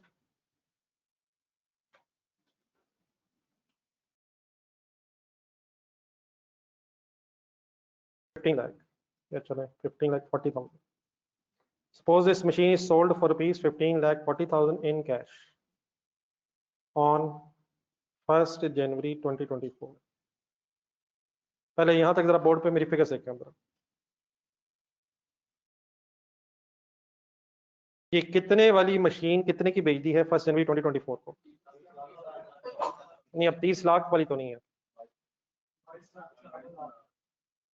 या सही कह रहे हैं आप लोग? 30 लाख वाली मशीन 15,40,000 की बेच दी। यार नजर तो 30 लाख ही आ रहा है, लेकिन अब इस लेजर को आप मिस कर रहे हैं। ये 750 क्या बता रहा है? नहीं WDV नहीं बता रहा यार, कम ऑन। 750,000 WDV नहीं है बेटा, प्लीज। क्या बता रहा है? ये बता रहा है 7,50,000 से मशीन कम भी हो चुकी है, यूज भी हो चुकी है।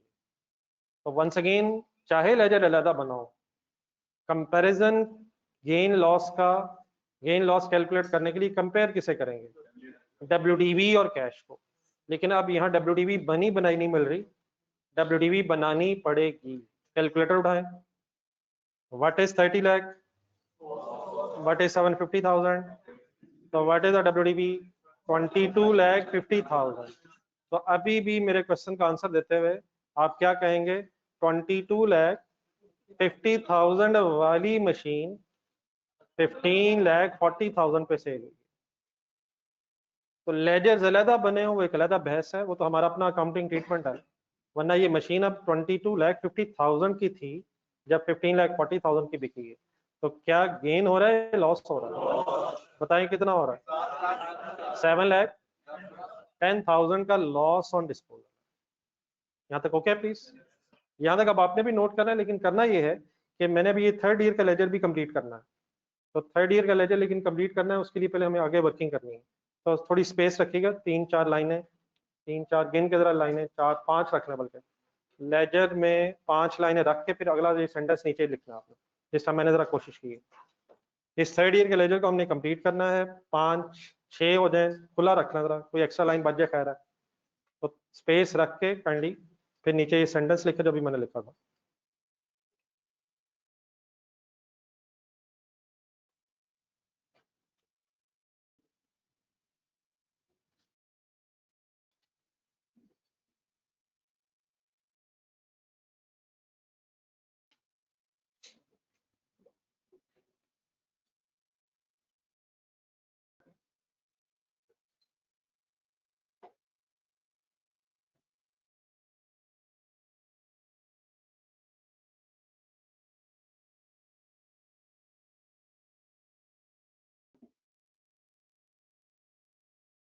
जी लिख लेंगे तो बताना भी है प्लीज।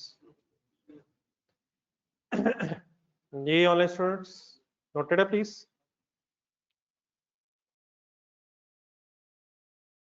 इसके नीचे वो कैलकुलेशन कर लें जरा, गेन स्लैश लॉस वाली जो भी मेरे करवा रहे थे। कैश कितना आया? 15,40,000। WDV सबने बना ली थी प्लीज? कितनी? 22,50,000। तो देर पर लॉस बन रहा था 7,10,000। ये वर्किंग भी लिखा था।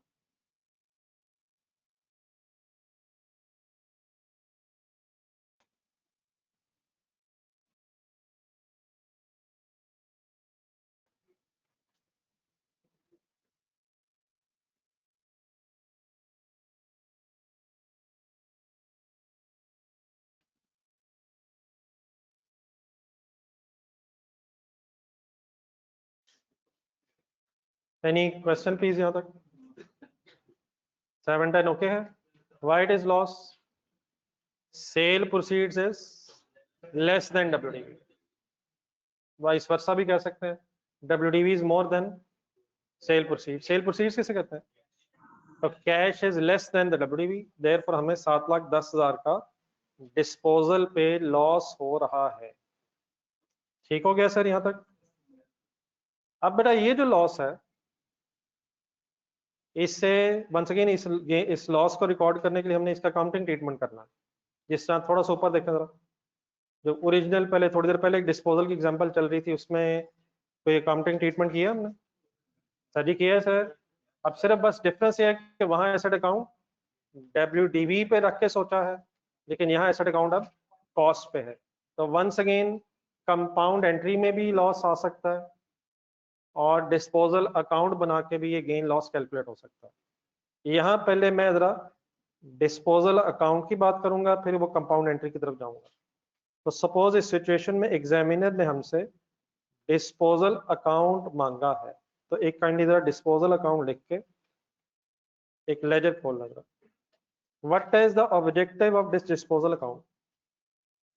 पता है आपको? पता है आपको? पता है आपको? अंग्रेजी में जरूरी नहीं, मैंने तो अभी याद किया उस लाइन। अब अपने वर्ड में बताएं क्या मकसद है इसका। इसमें गेन या लॉस कैलकुलेट करना। गेन या लॉस अगर कैलकुलेट करना है तो इस लेजर में क्या होना चाहिए? कैश और WDV, इसी ने कंपेयर होना। कैश और WDV अगर इस लेजर के अंदर पहुंच जाए तो क्या इंशाल्लाह लेजर में गेन या लॉस पता चल जाएगा? इंशाल्लाह सर। गेन लॉस हमेशा किसके कंपैरिजन से आएगा? कैश और WDV से। अब आपने वंस अगेन यहाँ लिखने की बजाय अपने जरा रजिस्टर पे जरा फोकस रखना। थोड़ी देर पहले जो आपने मेरे साथ डिस्पोजल अकाउंट की एंट्रीज डिस्कस की थी, उनको जरा सामने रखें। डिस्पोजल अकाउंट बनाने के लिए हमने कौन सी 2 एंट्रीज लिखी थी? प्लीज एज इट इज बोल दें जो लिखी थी। Cash debit, disposal account credit, और second entry disposal account debit and machinery account credit. सिर्फ एक चीज वहीं से देख के जरा बता दें, इस वक्त आपने ये जो दूसरी एंट्री लिखी थी, क्या ये कॉस्ट पे थी या WDV पे? WDV पे क्यों थी? क्योंकि एसेट अकाउंट उस वक्त WDV पे डिस्कस हो रहा था। अब वापस आ जाए इसी क्वेश्चन के डाटा पे जरा, और अभी आप लिख नहीं रहे प्लीज, कुछ छोड़ दें, छोड़ दें। अब जरा ये जो क्वेश्चन का डाटा है, जो ये सेकंड एग्जांपल का है, इस सेकंड एग्जांपल के डाटा में से मुझे कैश ढूंढ देंगे जरा।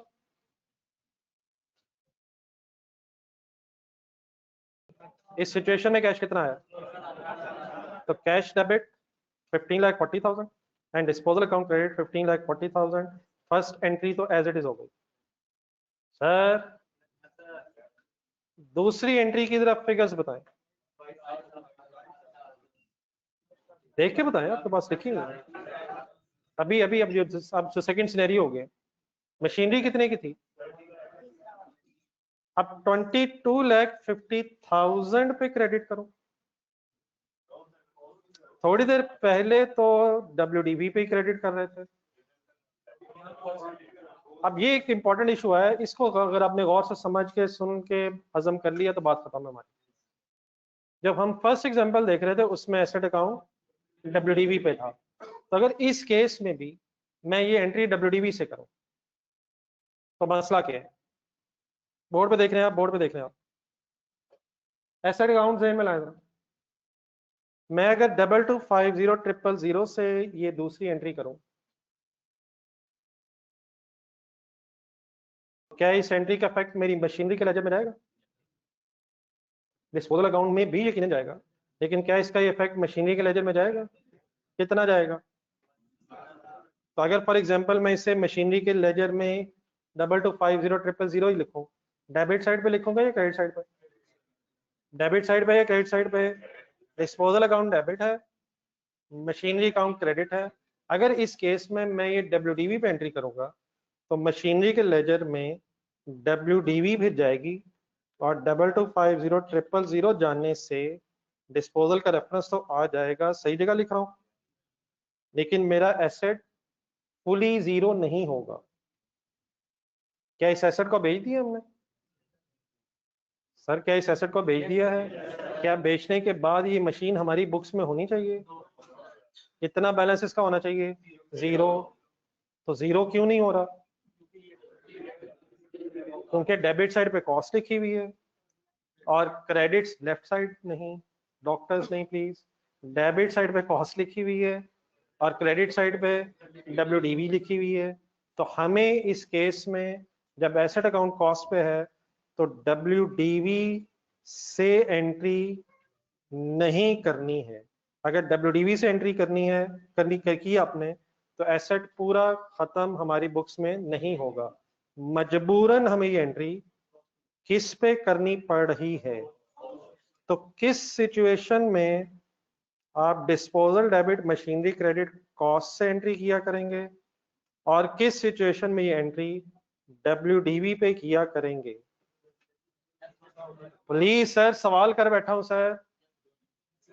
अगर एसेट अकाउंट WDV पे है तो WDV पे एंट्री करेंगे और एसेट अकाउंट अगर कॉस्ट पे है तो मजबूरन फिलहाल कॉस्ट पे एंट्री करनी पड़ रही है।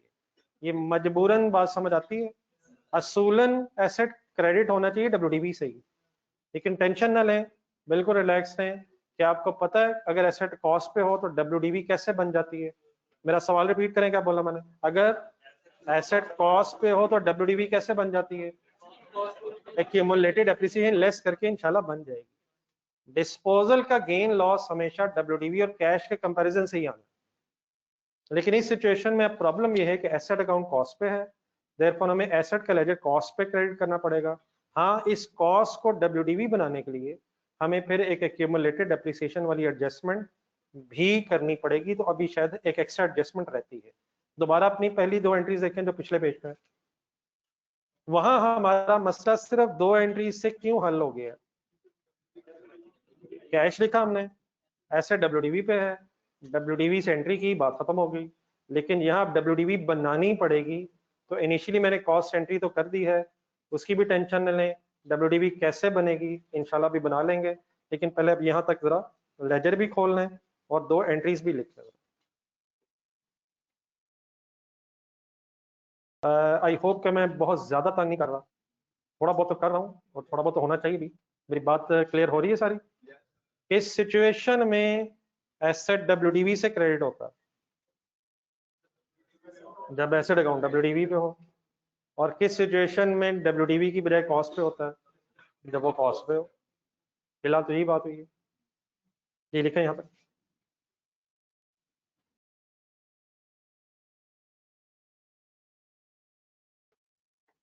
लेजर बना लें उसके नीचे पर।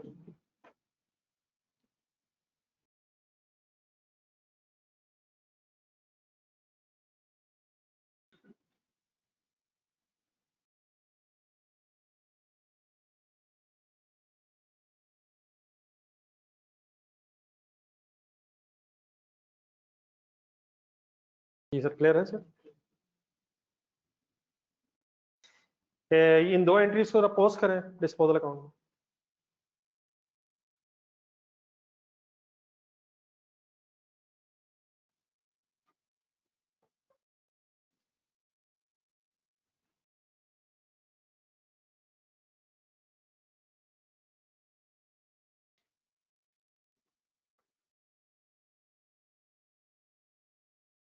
पोस्टिंग एरर प्लीज कभी नहीं होना चाहिए। बेस्ट यही होता है कि एंट्री सोच के बोल के अपने ज़हन में रख के पोस्टिंग की जाए। इस लेजर में आपने पोस्टिंग की है तो डिस्पोजल अकाउंट फर्स्ट एंट्री में क्रेडिट हो रहा है, कैश का रेफरेंस आ जाएगा, और सेकंड एंट्री में मशीन सॉरी डेबिट हो रहा है मशीन के रेफरेंस से। यहाँ तक ओके है सर? यहाँ तक ओके है सर? तो मेरा तो ख्याल है दो फिगर्स आ गई हैं।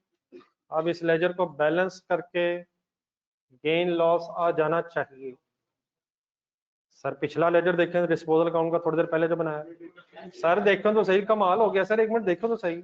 और सर देखें तो सही, दो ही फिगर्स थी यार, एक कैश था एक एसेट था, बात खत्म होगी। उसमें और इसमें क्या डिफरेंस है सर? वहां कैश डब्ल्यूडीवी से कंपेयर हो रहा था, यहाँ फिलहाल कैश किससे कंपेयर हो रहा है? एक सेकंड कैलकुलेटर पकड़े। अगर एज इट इज कंपेयर करेंगे तो फिगर ठीक भी नहीं आ रही। ये चेक करें जरा, इस लेजर में इस वक्त क्रेडिट बैलेंस है या डेबिट बैलेंस है? चेक चेक चेक सर, कितना कितना कितना फिलहाल कितना लॉस नजर आ रहा है? 14,60,000। तो क्या 14,60,000 लॉस है? लॉस तो कितना है? ढूंढे ढूंढे ढूंढे। तो क्यों फिगर सही नहीं आ रही? क्योंकि अभी कंपैरिजन ही ठीक नहीं हो रहा। कंपैरिजन कॉस्ट और कैश का हो रहा है, तो ये तो कंपैरिजन ही ठीक नहीं है। अभी हमें कंपैरिजन ठीक करना है। तो एक लास्ट एडजस्टमेंट इंशाल्लाह आप खुद करवा सकते हैं, हिम्मत कीजिएगा जरा। डेबिट साइड पे प्लीज, डेबिट साइड पे लेजर के डेबिट साइड पे 30 लाख का नाम बताएं। कॉस्ट ही है सर, मशीन नहीं है बेटा, मशीन तो रेफरेंस है ना। चले 30 लाख कॉस्ट ऑफ मशीन है, कॉस्ट है डब्ल्यूडीवी है। अब मैं इस कॉस्ट को डब्ल्यूडीवी बनाना चाहता हूँ। ठहरे ठहरे ठहरे ठहरे, जस्ट मिनट क्या वर्ड्स बोले मैंने? अच्छा, सबसे बड़ा एक मसला इस वक्त हमारी क्लास में ये चल रहा है कि क्लास के 5 मिनट रिमेनिंग रह गए, 4। तो ये इस वक्त हमारा इस वक्त क्लास का रियल चैलेंज है।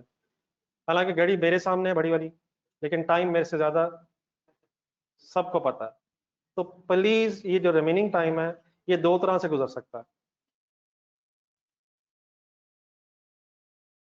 एक तो कब होगा अल्लाह हाफिज और हम जाएंगे घर, और दूसरा इन एंट्रीज को समझ के इस टाइम ने इंशाल्लाह गुजर जाना। अगर हमारी जिंदगी रह गई, इंशाल्लाह आपकी तो माशाल्लाह ज्यादा हुई, तो जिंदगी रहेगी तो इस वक्त ने गुजरना है, इसमें तो कोई शक नहीं है।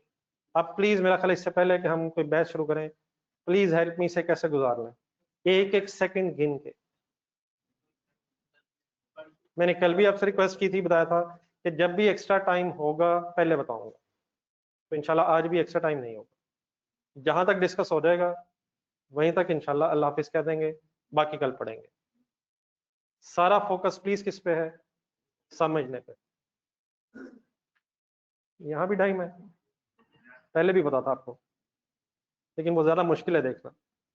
काइंडली सिर्फ सब रेडी है सर? इस कॉस्ट को जब तक हम डब्ल्यूडीवी में कन्वर्ट नहीं करेंगे हमारा कंपैरिजन ठीक नहीं होगा। तो जरा बोर्ड पे देखें जरा, मेरा तो ख्याल है ये कर लेते हैं।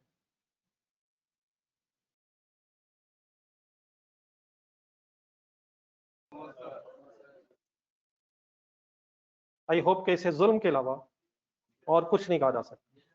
ये तो हरकत को डॉक्टर साहब भी कर सकते हैं। ये किया क्या वैसे मैंने? कॉस्ट मिटा के डब्ल्यूडीवी लिख दी। तो ये क्यों नहीं हो सकता? क्योंकि एसेट अकाउंट कॉस्ट पे है, उसने तो कॉस्ट से क्रेडिट होना।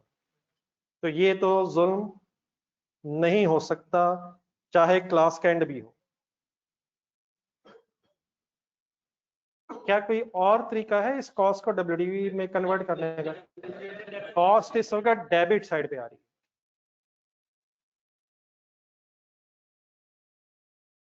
कॉस्ट में से एक्यूमुलेटेड एप्रिसिएशन लेस होनी, तो ठीक है, फिर एक्यूमुलेटेड डेप्रिसिएशन ऐसे लिख देता हूँ। और सर 7,50,000 एक्यूमुलेटेड डेप्रिसिएशन ऐसे ही आनी है, और क्या आना? ये जुल्म की इंतहा है, इससे ऐड होना लेस होना। तो फाइनली अब आप बता दें कि अगर इस कॉस्ट को WDV मैंने बनाना है, क्या बोला मैंने, इस कॉस्ट को WDV अगर मैंने बनाना है तो एक्यूमुलेटेड डेप्रिसिएशन किस तरफ आनी चाहिए? तो क्या क्रेडिट साइड पे आने से ये सही नेट ऑफ हो जाएगा? कितने से ये फिगर आनी चाहिए? 7,50,000। आप जरा गौर से देखें, आप एक थर्ड एंट्री मुझे बनवा रहे हैं। ना ना ना ना ना ना ना, हाँ ठीक है ठीक है, ठीक। प्लीज एक एंट्री आपने बनवा दी है मुझे, प्लीज। क्या बनवा दी है, क्या बनवा दी है? Accumulated depreciation debit, disposal account credit. Concentrate please, लिखने की बारी नहीं आई प्लीज, टाइम है हमारे पास, 1-2 मिनट है अभी। Accumulated depreciation debit, disposal credit. अपने पेज पे, रजिस्टर के पिछले पेज पे देखें, ये फर्स्ट सिचुएशन में तो आपने मुझे एंट्री नहीं करवाई। इस एंट्री की जरूरत कब पड़ा करेगी? जब एसेट अकाउंट कॉस्ट पे हुआ करेगा, तो फिर एसेट वाली एंट्री कॉस्ट पे हुआ करेगी। लेकिन उस कॉस्ट को WDV बनाने के लिए, क्या बोला मैंने, उस कॉस्ट को WDV बनाने के लिए काइंडली क्या एंट्री करनी पड़ेगी? Accumulated depreciation debit and disposal account credit. I hope कि हम कंसंट्रेशन से कुछ सुन सके हैं। अब यहाँ तक कंप्लीट करके उठेगा, बाकी टाइम नहीं रहा वो इंशाल्लाह फिर कल करेंगे, लेकिन यहाँ तक लिख के उठेगा।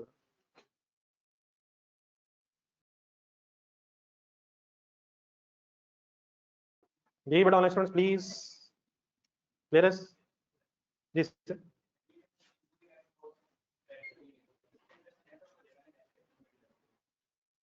नहीं बेटा, उस लेजर के अंदर नहीं होगा। अब ये लेजर लेजर्स है ना, 30 लाख से मशीनरी के लेजर में क्रेडिट हो जाएगी फिगर, और 7,50,000 एक्यूमुलेटेड डेप्रिसिएशन के लेजर में फिगर डेबिट होगी। तो मैं इंशाल्लाह भी, आइडियल तो यही था कि हम सारी पोस्टिंग कंप्लीट कर लेते हैं। तो अभी इंशाल्लाह फिर कल मैं सारी पोस्टिंग्स करके दिखाऊंगा। ये मेरे अब जितने भी रेफरेंसेस हैं, इन सब रेफरेंसेस ने अपने अपने लेजर्स में पोस्ट होना है। तो मशीनरी के लेजर में 30 लाख क्रेडिट होगा, और एक्यूमुलेटेड डेप्रिसिएशन के लेजर में 7,50,000 डेबिट होगा, और डिस्पोजल अकाउंट में ठीक है 750। तो टेंशन ना लें, इंशाल्लाह हम कल यहीं से जरा दोबारा रिवाइज करके फिर आगे चलेंगे। लेकिन ये जरूर बता दीजिएगा जितनी बात हो सकी है, ये कुछ आइडिया तो हो गया ना। मुझे सिर्फ जाते रहते ये बता दें, ये तीसरी एंट्री क्यों की है? और प्लीज मेरी रिक्वेस्ट ये है कि फर्स्ट सिचुएशन में ये तीसरी एंट्री क्यों नहीं की है? वहां ऑलरेडी एसेट WDV पे है, यहाँ क्योंकि कॉस्ट पे था, इसलिए WDV बनाने के लिए हमें फिर 3 एंट्रीज, तीसरी एंट्री डिस्पोजल के लिए करनी पड़ी है। ठीक है सर, इजाजत है सर, मुझे टाइम खत्म हो गया सर। जज़ाकल्लाह सर, जाऊं मैं बस, अब ज्यादा 2 मिनट हो गए यार। चलो कोई नहीं है, इसका मतलब हमेशा 2 मिनट हम ज्यादा ही पढ़ेंगे। अल्लाह हाफिज।